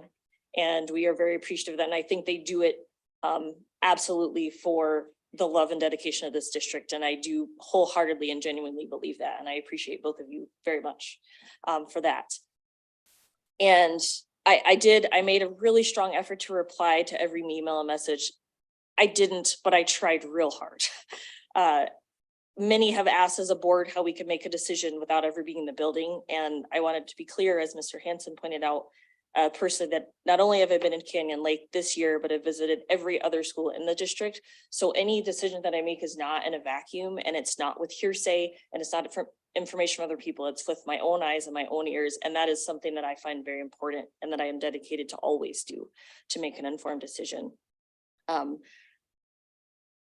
Based on the growth happening in the district, the ongoing structural repairs and needs of Canyon Lake would bear a burden on the district financially, and the need to redraw our district lines accurately and reflect our student population effectively needs to be done as overdue. And that's, I on the board now, we should have probably been readdressing districts long before now and redistricting. And so that's something we've got to do on the back end. I do absolutely believe that the timeline in the original proposal, I could not support. It was not fair. It would not be fair. As a parent, it would not be fair to give you less than a year to transition to figure out for staff. It would be unfair, and I absolutely could not support that. To change to the end of next school year seems more reasonable and feasible. It gives us as a district a chance to support the families of Canyon Lake and support all the schools that would be involved in the transition. And I think that's something that we absolutely can commit to and be part of a change together. I also think it presents an opportunity to celebrate Canyon Lake, and that Canyon Lake is a part of history in this community. And I think it's something that in a difficult transition, we could celebrate all the people. We talk about people's grandchildren who are at Canyon Lake. And I think that's a great opportunity and something that we as community could really, join hands with each other and celebrate that. And I just close to say, I hope that everyone here, those watching, those in the overflow, understand this job is hard. And I knew that, but every week I gain a greater depth and understanding and respect of the responsibility and the weight of this role and sitting in this chair. And just about every day I learn ways that I've made mistakes and how I can grow and how I can be better and how I can be better as a person and as a board member.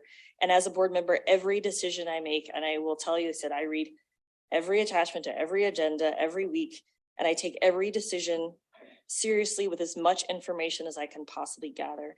And that I hope that my expression of the fact that I do absolutely make every decision based on what is absolutely best for all of our kids, because they're all our kids, whether you have children, whether you don't, whether these are all the kids of our community.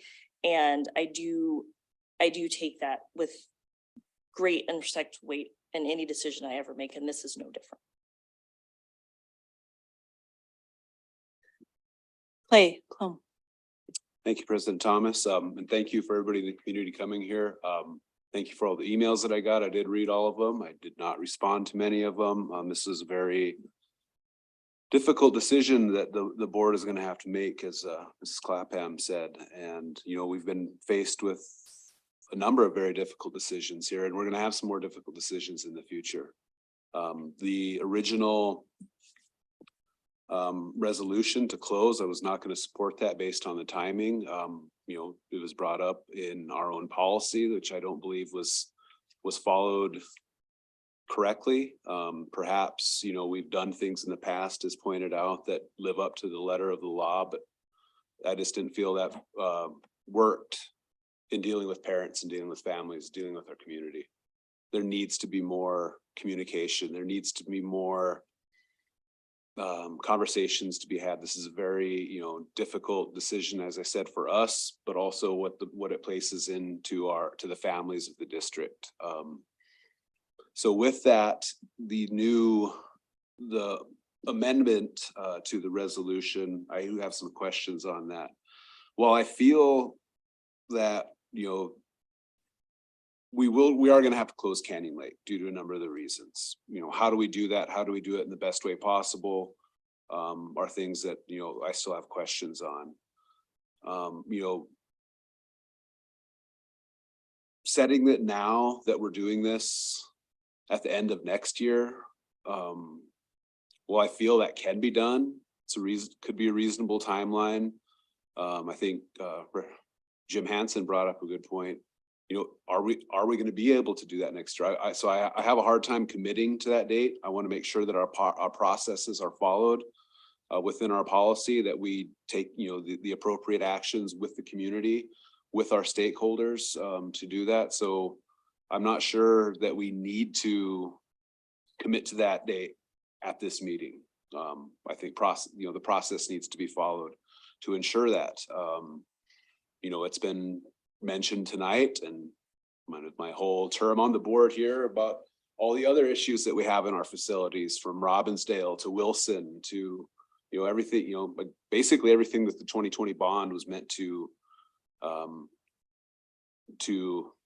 not fix, I'll say fix, but there's the real possibility that another building could have an emergency closure here this year. And that also makes me think, do we want to commit to closing this building now? I guess we could change our mind with that, but there are a lot of facility issues that need to be addressed in this district. So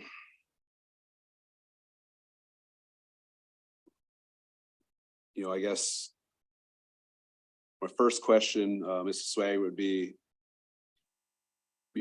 how do we ensure that we, follow this, if we pass this tonight, that our own policy will be followed in that? Because it seems like, okay, we're saying it's going to be closed at the end of next school year, and we could, I guess, go through the motions of what our policy says, but to live up to what that policy is meant to be, shouldn't we start going through those steps and then come back and ask, okay, are we going to close this or are we not?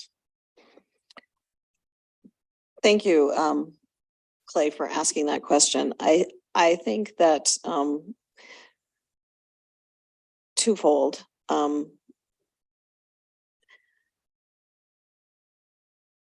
think we need to make a choice if we're going to continue to talk about something. I mean, I guess from being an administrator in the district for 12 years and being a person in this district, an employee of the district for 34, if we don't make an action tonight, will we just, what we have a habit of doing is putting it totally aside and ignoring it until the last possible minute, and then having to face something. So although this is a motion to close it at the end of 23, 24, there's a lot. I mean, there's 2 meetings a month, right? Between now and then, where new information could be brought forward, changes could be made. But if we just say, oh, we're going to talk about it later, will we talk about it later? Because the emergency declaration that happened in February of last year that wasn't fully addressed, it never came back. So I would say that this would give us time to include the community in that. And then if options came forward that we would want to rethink, or heaven forbid, a different emergency happened at another location in this district, we could revisit. I think a decision to move to close it at this point clears up the capital outlay allocations and requests for Canyon Lake moving forward, anything that is not essential for next year. But if we don't make a motion to close, we have to consider all those capital outlay requests and give them due diligence to decide if we're going to invest additional money in that. And the decision for the Band-Aid fix on the HVAC last year was, well, it was supposed to be around $200,000. I'm told it was about $500,000 when it was all said and done. And all of that was bought with the intention that it could be repurposed. So, I mean, that's a lens that we have to work through as we go through this. Coy is, I would say, I browse deep in capital outlay requests right now. I've seen them. He's had a big, we have $70 million in requests. What was that? Was it? About 45. Yeah, $45 million in requests with a budget of 30, of which some of it is pre-spoken for a variety of things. So I really truly don't feel that voting on a amendment to an addendum to close next year locks us into that, but I do think it locks us into working through the process with the community and allowing them and us to come together. And, great things were brought up. Do they want to fundraise? Do they want to look at options that we may want to place there? All of that happens then, instead of putting it to bed tonight to be brought up at some future time, with the history that we have in this district of constantly putting off things and not coming back to them. Does that answer your question? Yeah, the wording of it still kind of troubles me, but your last statement there of, holding us accountable to do it, because, again, it's on the district that we're here right now with this because we didn't follow through. And that just can't happen anymore. And, I appreciate you, I appreciate Coy, I appreciate the entire staff of, what you've been doing lately. I feel that we're in a much better place. I think that we will get things like this addressed. So, but I just want to ensure that happens. So thank you for that. But the last thing I want to say, I heard a comment out there of, things getting kicked down the road, and, the facilities in this district. And I think that has happened for, a number of years here. My family and I moved back to South Dakota 5.5 years ago, been enjoying it and been seeing the need for that. So, I love to see, the people here tonight. I hope that continues to grow and be involved, but these are issues that just can't be put off any longer. So we do need to come up with a plan, and it's going to be a bond to help to build new facilities. And Jim said it earlier, that's not a quick process. So, starting on that now is still years away, and these problems are only going to get worse. So, I implore the community to, we need to come to some kind of plan to get this started. Is that a huge bond that, gets it all done right away? Probably not, but we need to start moving in that direction to get these things done. So thank you. Mr. Sassy. Thank you, President Thomas. Thank you, board members. Thank you, community. I would acknowledge right away with my comments that I understand this is an emotionally charged situation, which is way outside of my wheelhouse. So I of course am here to help guide the board and the administration in terms of financial issues. And so I always kind of retreat back into my financial area. And I wanted to add some context to the document that Superintendent Swigert showed earlier. I think obviously that was a document created for the board's purpose, and so I think it deserves a bit more context. The idea behind that document was to give the board an idea of what the investment in that facility would look like as we moved into the future, depending on the board's thoughts around how you ultimately use the facility and what the plan is for that facility. Now, of course, I think a few things need to be noted. One, those are estimates. They are not all inclusive of the needs of that facility. Obviously, there's going to be things that, again, depending on what the future use was, that would need to be determined and really studied and discussed further. But that's kind of the quagmire of the situation, right? How much do you invest in looking at those issues if the building is going to be closed in the short-term future? And then lastly, I think, of course, you could debate any of that information. You could debate the cost. You could debate the necessity. Certainly, you could debate how the building priorities fall. We have several buildings, as commented by all of you earlier, that are in a similar state of disrepair.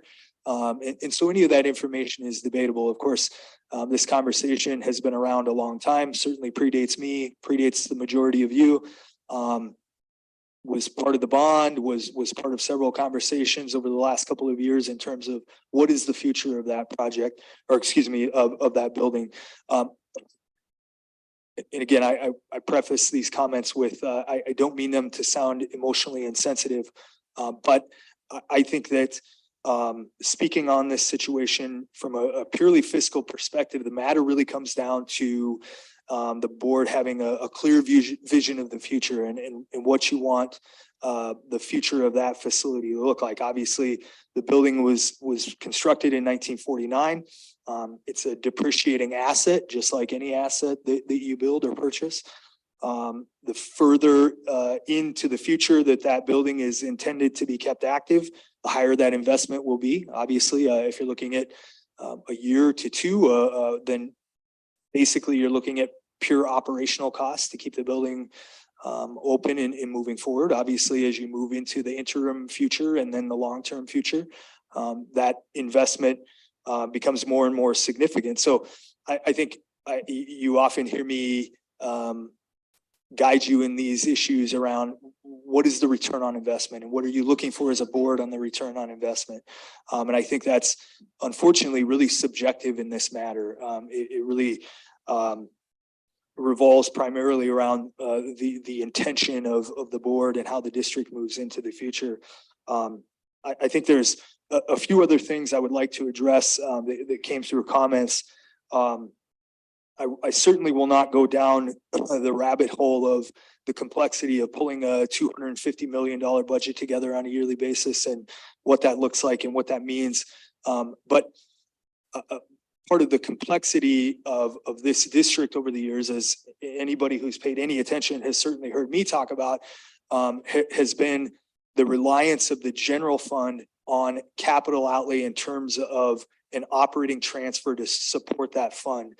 And so part of what we've worked through in my 4 years here and what I heard loud and clear from the board as I came on was we need to move away from that dependency to be able to flow more resources into facilities through capital outlay.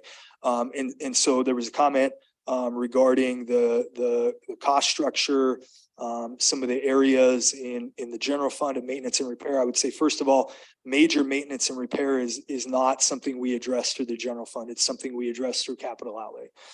But secondly, part of what we've had to do to try to get to a point where we are not reliant on capital outlay for that flexibility transfer is to reduce costs in the general fund. And that's been very, very difficult because we have really difficult financial issues in this district. And they are, as you've heard me say many times, about as far apart on the scale of how you address those things as you can get. You have the need to address compensation on one side, and you have the need to address facilities on the other. And those are two totally different strategies for how you manage that and how you try to bring that complex picture together. Regarding capital outlay, as Ms. Swigert talked about, and I will address again. So in any given year, we are bound to the total amount of capital resources that we have available to be able to address projects. In this upcoming fiscal year, we're projecting about $30 million in capital outlay revenue. We had $45 million worth of capital outlay requests in this cycle.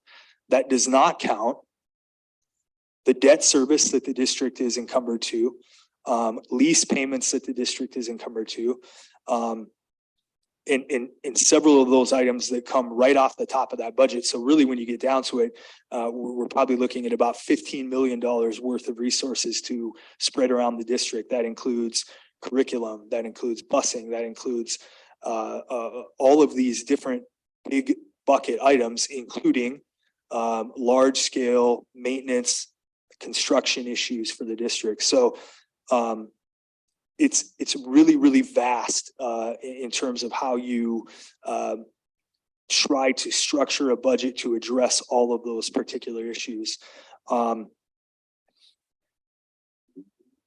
I lastly would just say, and Mr. Colom addressed this, and I thought he did it in a really eloquent way. There was a comment made regarding kicking the needs of infrastructure down the road. I think we would all acknowledge that is what has happened. However, I would tell you in my experience, not only with the district, but looking at the district from a historical perspective, that was certainly not something done intentionally. That is an issue of limited resources. That is an issue of the ability to access resources in a way that the district needs to be able to address those large scale issues. Capital outlay is really not the mechanism that districts rely on to access significant amount of resources to address building issues. The mechanism is a bond. That is the mechanism that districts across the country in every state rely upon to address those types of issues. And so I think Bishop Carr has done a really nice job of addressing this in the past. That's a shared issue. That's a shared issue with the district and a shared issue with the community. And so I think those conversations all need to happen. But sorry, I'm bouncing a little bit, but I think again, all of that complexity plays into a discussion like this and ultimately into a decision like this. And I think certainly no one has ever taken it lightly. It's a very difficult conversation. It's complex from many different angles, but purely from a financial perspective, I really think it comes down to asking ourselves what type of return are we looking for in the investment of the district's resources. Thank you. Thank you. Mr. Carr. Madam President, thank you. Two things. You talk about people wanting. Is your mic on? Sorry. Thank you. People wanting honesty and transparency. I will apologize for two things. First of all, I think I, as a board member, could have done a better job of having a formal presentation to whoever, parents, whoever needed it, about why we were closing or why I wanted to close Canyon Lake. I think that was a fault and might not have put us in this position if there had been more of an informative document, presentation, PowerPoint, whatever it is, to inform people why I was making a decision. I think the second thing that I'll apologize for is the timing. I did not realize until the meeting how short of a time it was to be informed and made a decision.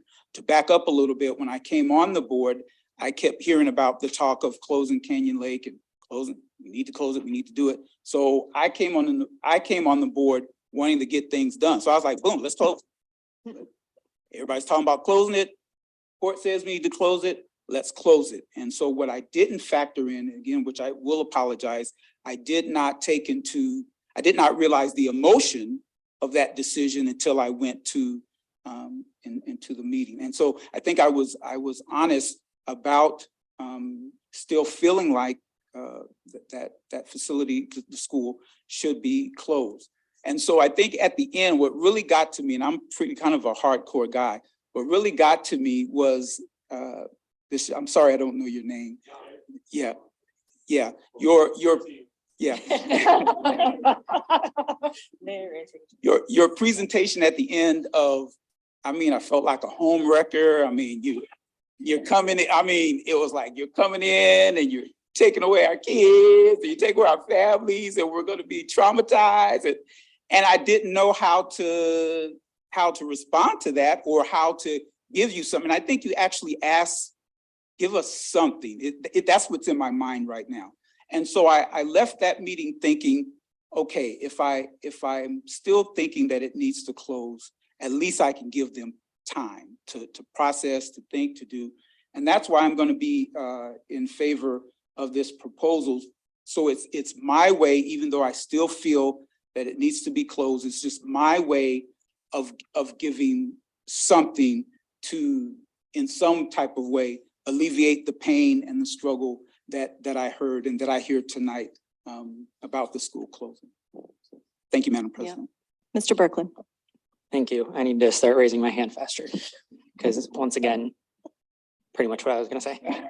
So as Bishop Carr noted at the meeting and Mrs. Swigert noted earlier tonight, we have been talking about Canyon Lake. We do have this view of the whole district. And so for us, it wasn't a surprise, but hearing from you guys, we understand that you don't have those conversations weekly, monthly, daily, like we might. So that was, thank you for that, for bringing that to our attention. So because of that, I definitely would have opposed the original of closing it this year. That is, excuse me, far too soon for families and our staff and everyone else to prepare.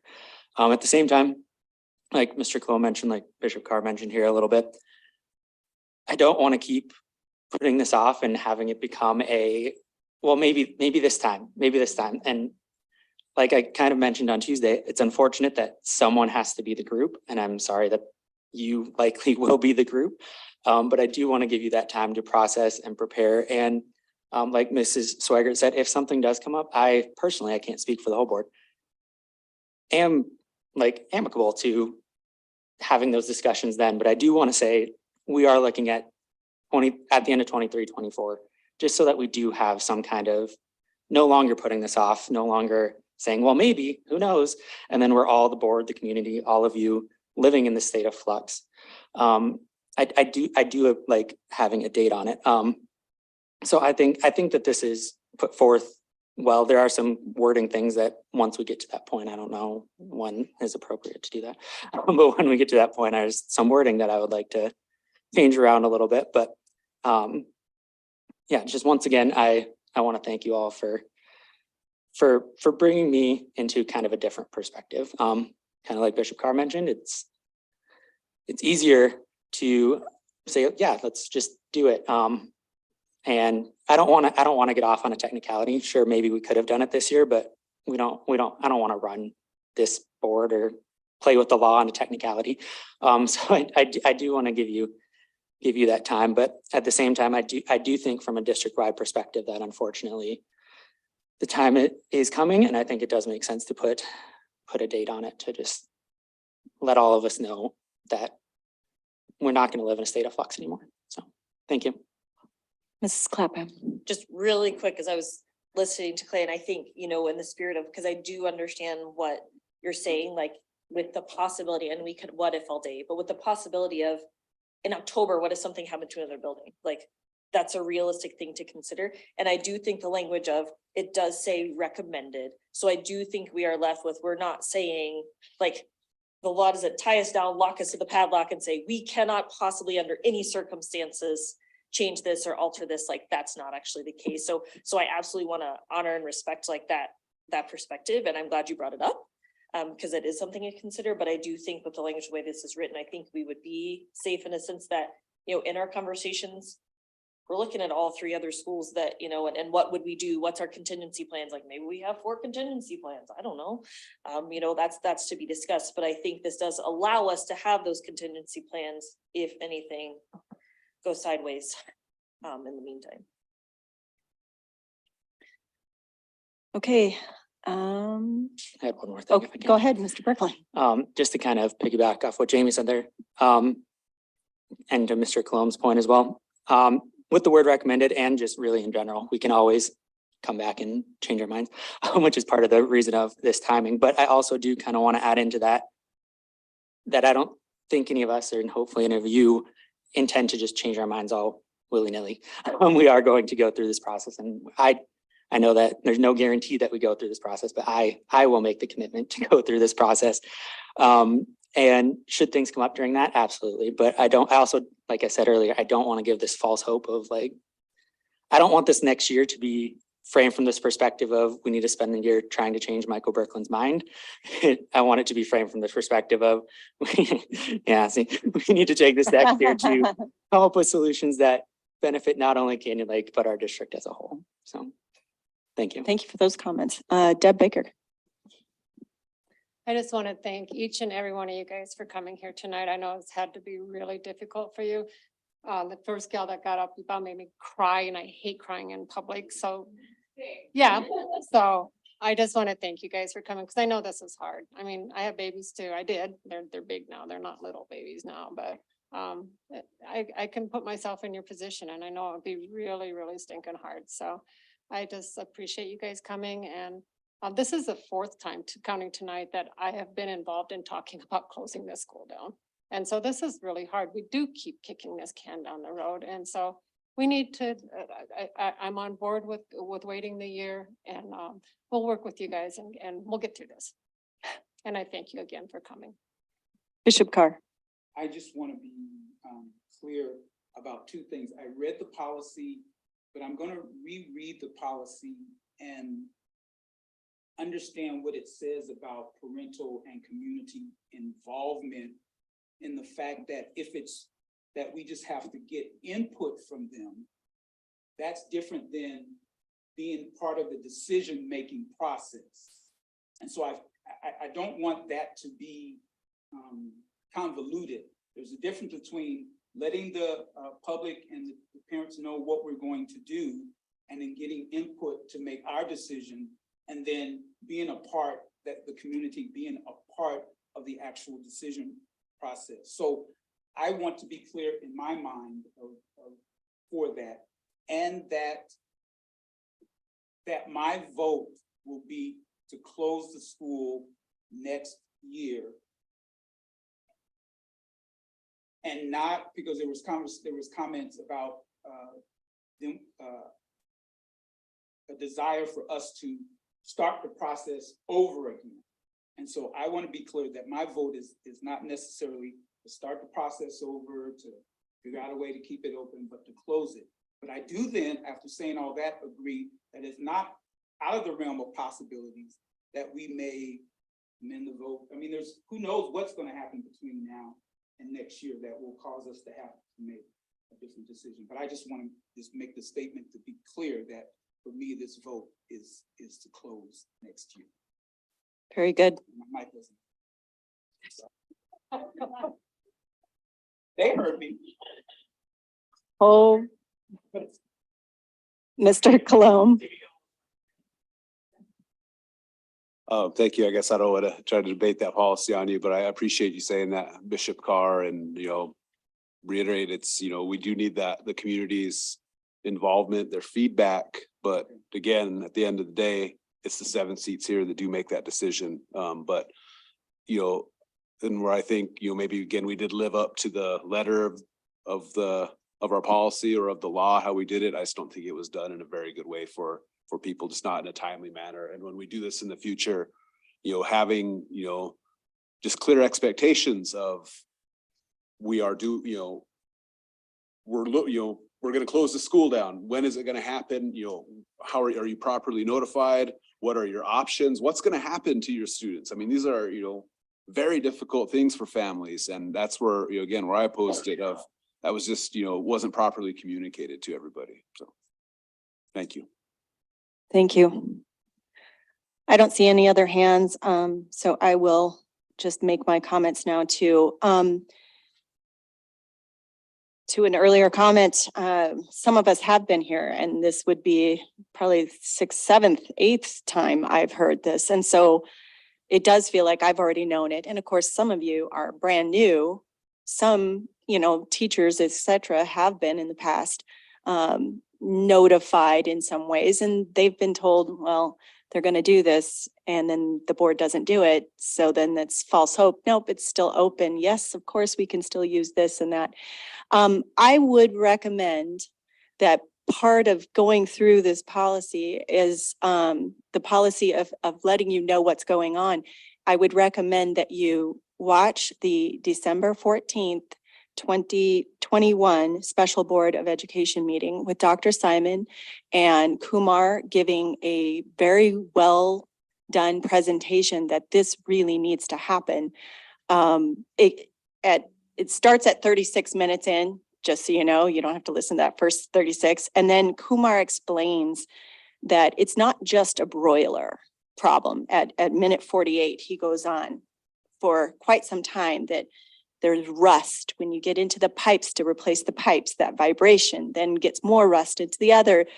He goes on and on and on. It's not just this little piece that needs to be fixed.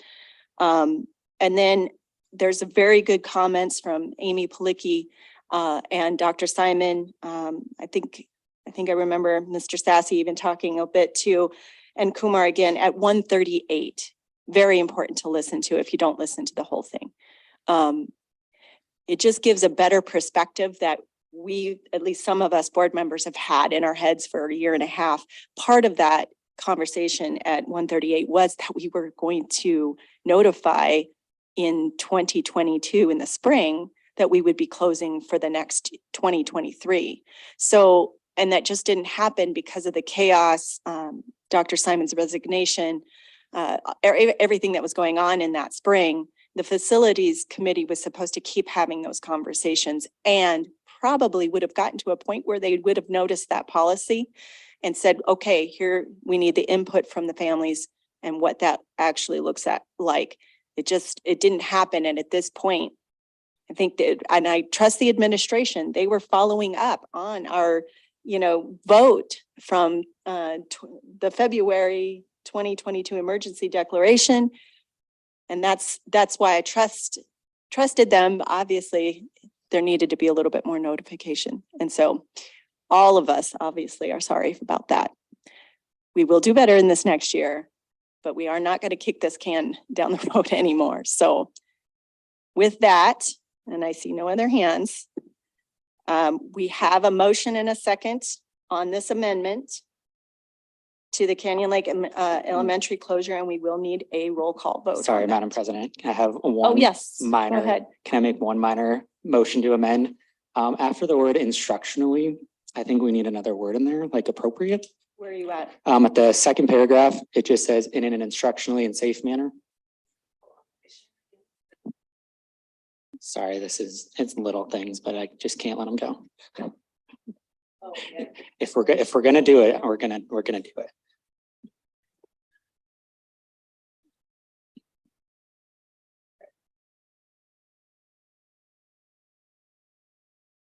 I feel like maybe like word sound. Sound or appropriate something, but it just says instructionally and safe in the second paragraph.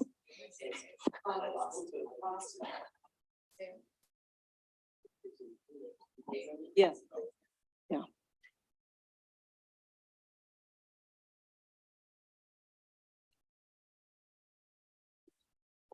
We'll go sound. It's a fun word. And I will need a motion, a second for that. And then while we're at it, can we put quotes around the whole part that was taken from the previous declaration, just to make it clear that that is not really part of ours? Oh, it's highlighted on yours, but Yeah. can we just put that in quotes as well? Absolutely. In case we You get a mean the black and white struck document. out part? No, just like right there where she's putting them, just to make clear that that is pulled from the addendum. Okay, Yes, the previous thing. So the administrator's recommendation right now is not to declare an emergency. We're not doing that. And I just want to make that clear. What we are doing is that bottom part down there, which is recommending to close at the end of 22-23. And I what think was that, the earlier change? I'm sorry. right at the very top, where it says it is the responsibility, after instructionally, can we add sound? And then with those, that is my motion. I'm also gonna fix, there's a period where there should be a comma down here, so I'm gonna fix that while I'm in here.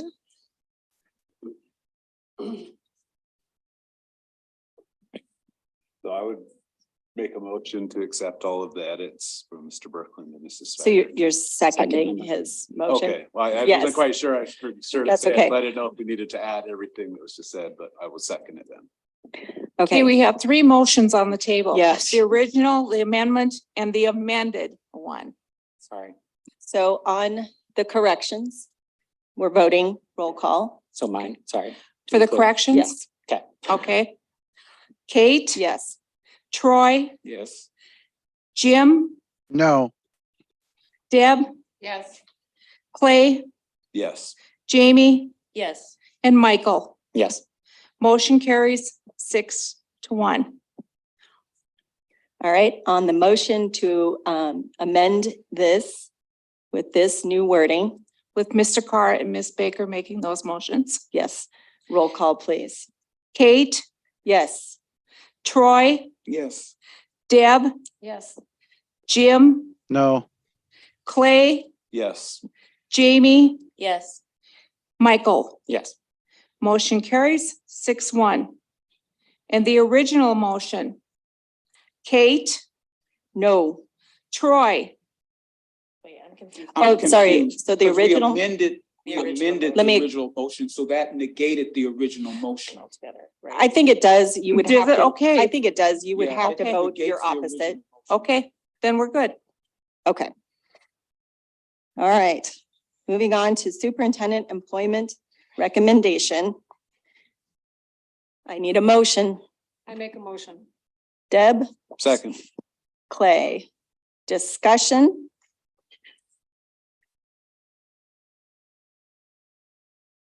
All right, roll call. Oh, Michael. hold on. I got one. Okay, go ahead, Jamie. Mr. Berkland. I think Jamie was letting me No. go first, so I You're could. first. So I could be the one this time. So a couple things that I just want to mention with this. First off, I saw some discussion about how like Canyon Lake was somehow related to the superintendent. They just happened to fall on the same night. And kind of related though, we did have some, I do think we could have been better with communication on this. Part of that is legality stuff with hiring, just like we have the rules in our public forum about not talking about employees. There's some of that involved with the superintendent process and contract stuff as well. So I did reach out to the lawyers and ask what I can share. And I do want to share what I can, but at the same time, I do want to respect the privacy and legality. So basically, we did neglect to, or not neglect, that makes it sound bad. Decide not to use a firm, and that was partly due to cost and partly due to timeline. Many of the firms were planning on starting right now. And we just didn't want to put, once again, we didn't want to put something off. And then because of that, caused some differences in the whole entire procedure. So I can't go into a ton of stuff, once again, because of those employee things. But I do wish that we would have shared at least that portion a little bit more clearly. Mrs. Clapham? I just also wanted to say, in a sense, as Mr. Berkland said, like that the timing of this and the superintendent is completely 100% coincidental. However, I will say that I think it speaks to Mrs. Swiggert's character and her leadership that she was kind of in the middle of a battle. And I think that speaks to reasons for supporting her hiring and understanding like that, like we said, anybody at SIPSO here's hard and you couldn't pay me near enough to do that job. And so I do think that that speaks to that. And I do think that We as a board considered many things. I said with the hiring committee, again, being fiscally responsible, those committees cost, those search firms cost $50,000, $60,000, $70,000. And then it's not a guarantee that they'll even find anybody you like. And then you have to start over again and spend another $70,000 to do it again. So all that being taken into consideration, and that we do feel like our strategic plan and planning, and I know all of us are like really excited about it, and that you need a leader to lead your strategic plan. So that some of that timing and all of that was what we as a board were considering. And again, in the best interests of this district, that we want to have a leader for a plan, and a plan that's actually moving and that we all know about, and that isn't a document we threw in the closet somewhere, which is kind of what's happened before. So we're trying to do better, and this is part of that, doing better. Mr. Clome. Thank you. You guys kind of beat me to a lot of stuff I wanted to say there, but you know, I didn't really, I don't want to say this, you know, you said it in a negative way, but you know, the way the communication was done on this whole process, I didn't really like it, but I do feel very good in the decision and how we got there. One, you know, not hiring the firm to help us with this, you know, entrusting us with the resources of this district, something I take very seriously. And I think we did something where I also, at the beginning of this, was hoping that we could get somebody from within the district. And I think we did that. And I want to commend, you know, the work that you've done in this past year, Nicole. I'm very impressed with what you did. It's been a difficult situation for you, for the entire administration, for the board. And I think we've done that in a very good way, maybe just not with the communication, but thank you. All right, with no other hands, roll call. Kate, Yes. Troy, First. Please make sure this is on record. Deb, Yes. Jim, Yes. Clay, Yes.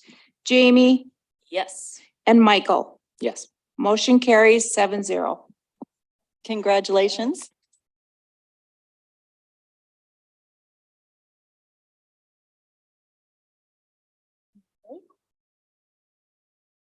All right, items for board information. We have the 23-24 Rachel Ray Grant. Go ahead. So President Thomas, this is the second year we've applied for this grant. It is for the family consumer science courses. We have really good feedback from the FACS teachers about this grant and what it allows them to do in the classroom. So I don't know how deep you want me to get into that, or because you've had the information before, if we just want to move forward on it. We can move forward. How much was it? You are going to make me laugh. Sorry. That's right. It is on the thing.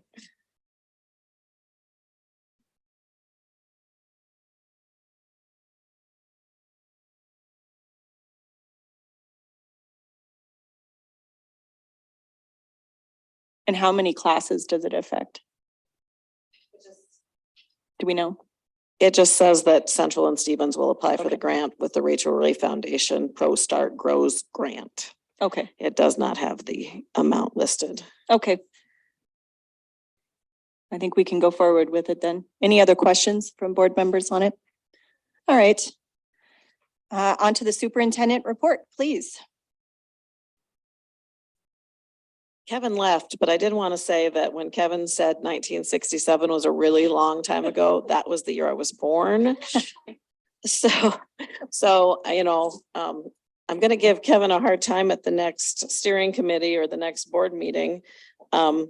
Also, I do want to share that I also attended Wilson. I went to kindergarten at Wilson Elementary. Weather, right? We've had e-learning days, which the state changed the rules on that. So we had to develop a process for determining e-learning days, which included elementary classrooms, schools sending packets home, and middle school and high school developing a process for online work with teacher check-ins for taking attendance. We had 2 of those. E-learning days will only be held if the district makes a decision to call a snow day by 2 o'clock the day before. So when we have significant weather predicted and we make that call with enough time for schools to send work home and make sure all the students have their computers, that's when we will implement e-learning days. This week we had 2 late starts. We are starting on time tomorrow.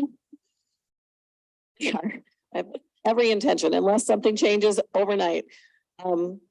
We are starting on time tomorrow, and of course, we wish the high schools the very best of luck on all of that testing. I cannot promise we'll start on time on Thursday, however, so bear with me.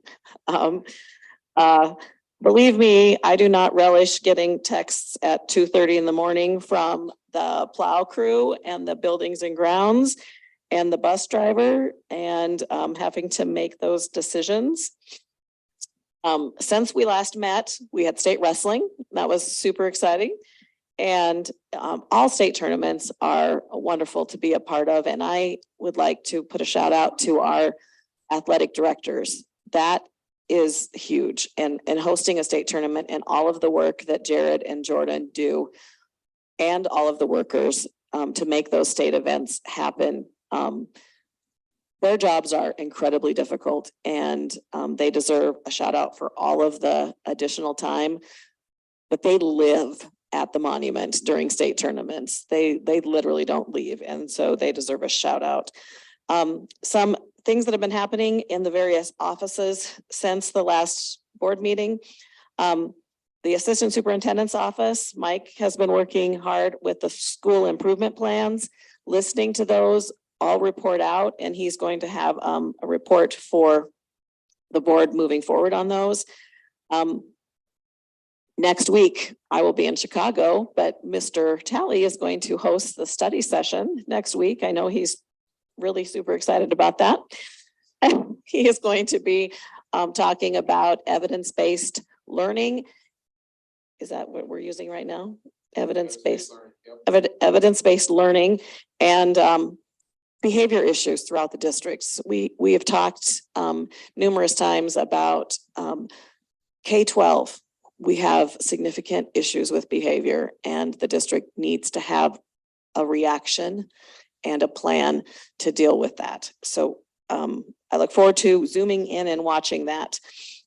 Since the last board meeting, I've been to Sioux Falls twice, and I'm getting very familiar with that road. But knock on wood, I've had good weather both times. Here on Studer, that's the company we are contracting with to do our strategic planning. They spent 2 days with us last week. Really fantastic days. The first day they spent time with board or district leadership, and then at instructional council, and then at a board study session. And then the next day, the leader came back and worked with a steering committee of 30 people and worked us through the process. In an effort to be transparent, the goal is that steering committee of 30 people will lead the district through this process. Next month, March 28th and 29th, we will have focus group meetings. So if anybody is listening or is present, wants to reach out to me, if you'd like to participate in a focus group where you get a chance to talk in a small group of 15 people to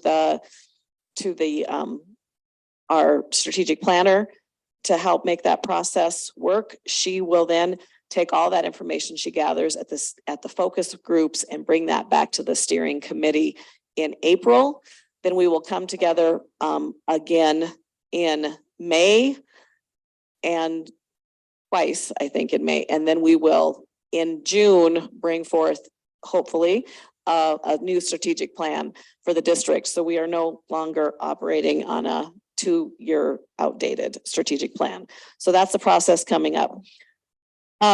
Coy's office has been incredibly busy, as I said earlier, with the capital outlay. South Middle School building project, we are at 30%. Approximately 30% now.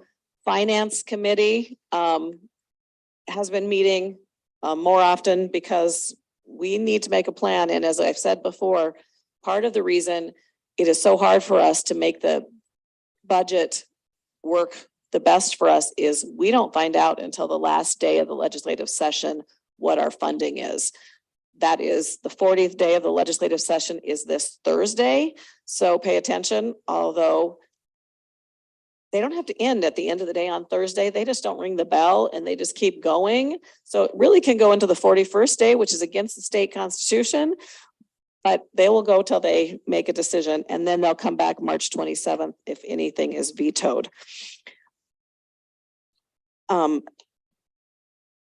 Coy also was nice enough to attend a citywide master planning forum last week with many city agencies that were presenting. And one takeaway that Mr. Coy shared with me was that all of those agencies, when they came together, they are very supportive of Rapid City area schools and education.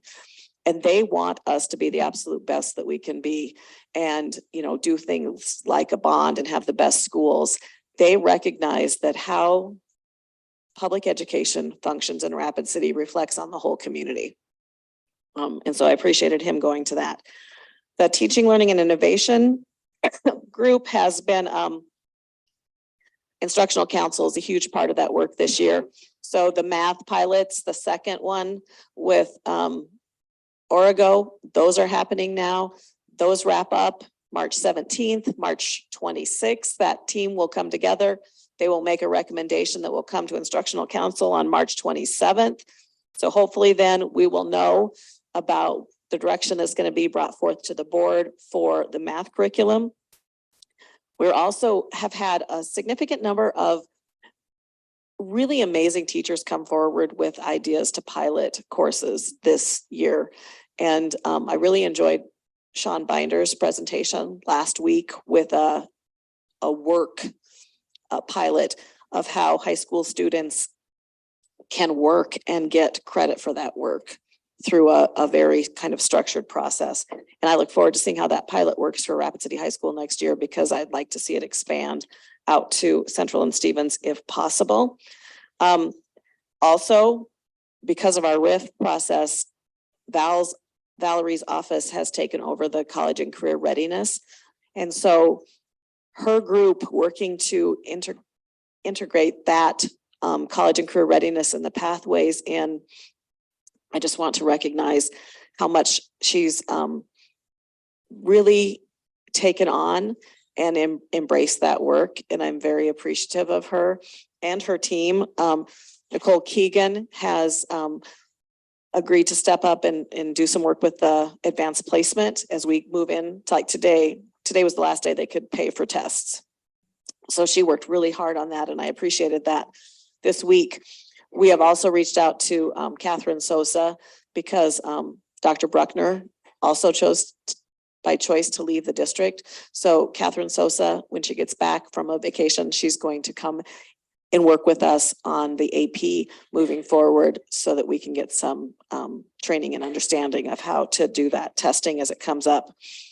The Federal Programs Office this is the beginning of their busiest season. All of the federal programs applications are opening up in GMS and that work is just beginning. So title, consolidated, all that goes into the consolidated app. All of that work is very, very important. And some of us are gearing down for the end of the year and Mrs. Talley is gearing up for her busiest time of the year.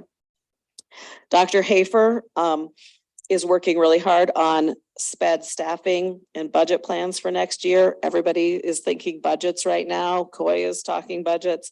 But we're also recognizing the number of parapros we've talked about all year that we haven't had filled. What can we do for that? What can her budget support? What do we need to do for restructuring? And so that all is coming to a head because we have to make choices moving into next year. HR, Gary and his team also their busy season. We're getting ready for negotiations. A lot of those numbers cannot be decided until the legislator makes their decision on appropriations. So Thursday, a lot of things are hinging on Thursday, but staffing, Gary's team and a number of principals have been going out to job fairs all over. So Monday, when all of us were worried about the roads, we had our recruiter and a principal traveling up to Dickinson for the day to do some recruiting. I happened to sit next to somebody on Saturday when I was in Sioux Falls who had been at the BH recruiting fair the week before and said that it was really awkward. He sat between Alaska and Rapid City area schools. And he said everyone wanted to talk to Alaska and everybody wanted to talk to Rapid City area schools. And he was just kind of sitting there in the middle. That was somebody from, I think, Millbank. IT attended, a couple of people from IT attended the Skyward conference last week. Skyward is always something we need to stay up on, what they're offering us to make our life easier.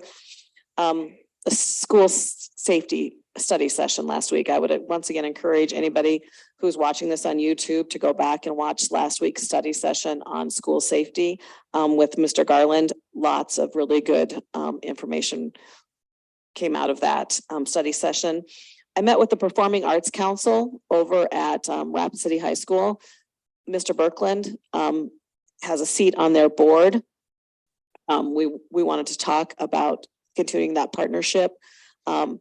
That I needed to look at the agreement that we had in place and look forward to when we need to redo that in a couple of years moving forward. Pay attention to the end of the legislature. South Dakota has this very interesting thing called hog housing bills. And you might think that that is like a made up term, but I've been assured that it is very legitimate for South Dakota.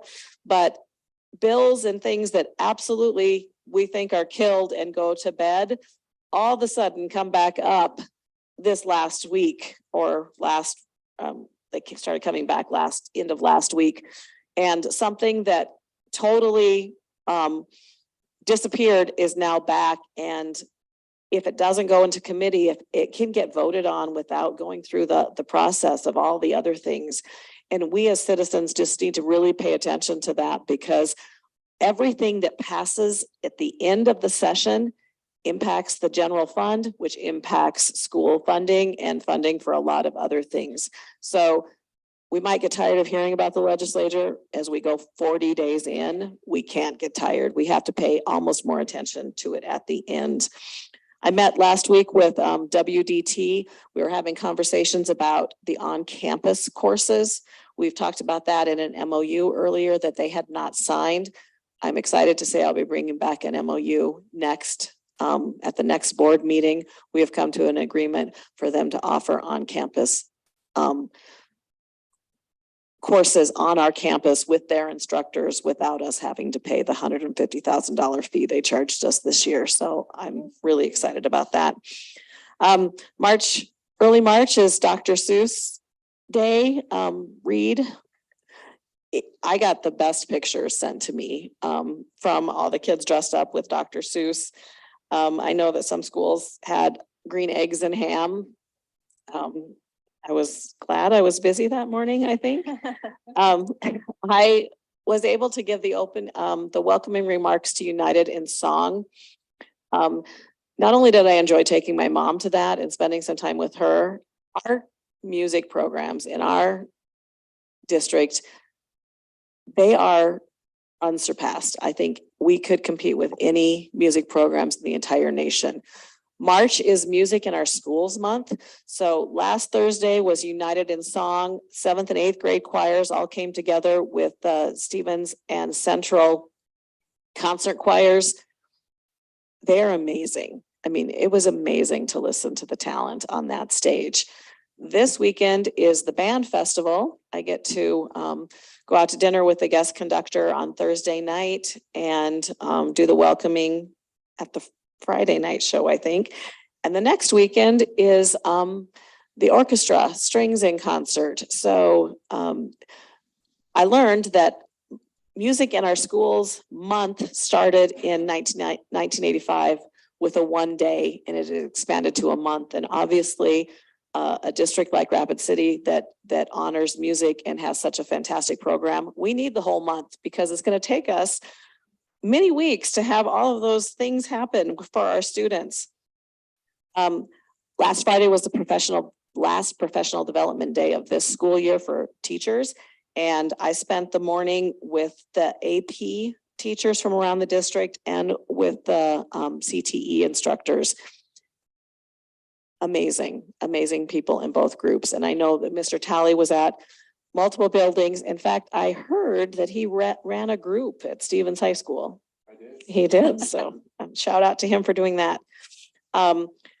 Today I met with the John T. Vakurovich Foundation. We talked about their sponsorship of the CTE Pathways program. So I'll be reporting back some more about that information and how we have $142,000 that they have given to that program that has not been spent. So we need to be talking to our principals and getting the right people involved so that money just doesn't sit there.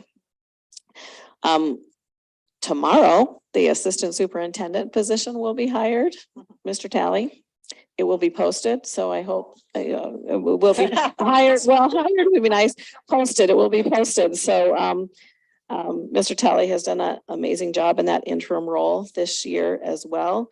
And I hope he looks at that posting. We'll also be posting for 2 other positions that I think are of value for this district that I wanted to let the board know. A college and career readiness manager will be posted, filling Dr. Bruckner's absence, and Mr. Sassy and I are looking for a manager of construction planning and projects. So that will be posted very soon. And then, because Megan Jew wasn't here tonight, I do want to give a shout out to the Stevens Raiders girls basketball team. They are competing in the state tournament this weekend. Thank you. All right, thank you. All right, we're at other. Does any board member have an other? Mrs. Clapham.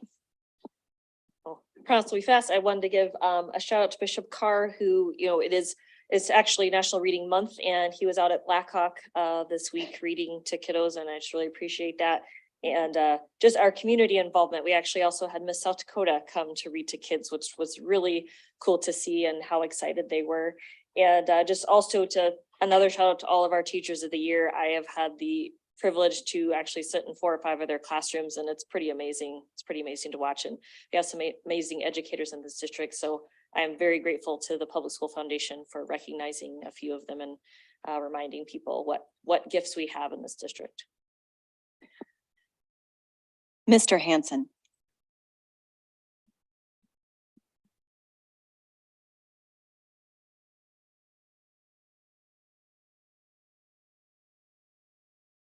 Oh, we can't hear you. Are you talking? You're unmuted. How about now? Yes, thank you. Okay, so I was at Southwest for a basketball game, and I 7th and 8th grade, and I was, when you first come in the door, I just jumped up on the 4th row, and I was watching the game, and all of a sudden about 4 or 5 teachers come in and they sat down right away in the front the bleacher. And then about 5 minutes later, and they were all engaged in the game, watching, supporting their students. And all of a sudden this young man comes walking in, and he sees one of the staff, and he says, "Hey, I got something for you." And he jumped up behind them. He come around the corner, jumped up on the bleacher, and he pulled out his homework. And he started going over it, and all the teachers turned and were watching him, and he was specific with his teacher. And she did an eloquent job just pointing out a couple of things and then said, "I will look at this tomorrow." But that was after she coached him. It wasn't, "Hey, why don't you just bring it tomorrow?" She said, she coached him, she gave him some pointers, and then she said, "So bring this in and we'll have further discussion tomorrow."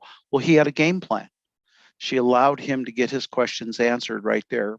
And as soon as he put his folder away, I just couldn't help myself. And I said, thank you very much for doing that. And they all turned and looked at me. Now I can tell you 3 of them recognized me immediately.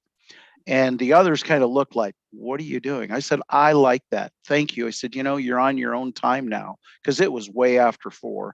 I know they could have went, but what they did for that young man, and that young man looked at his teacher and called her by name and said, thank you.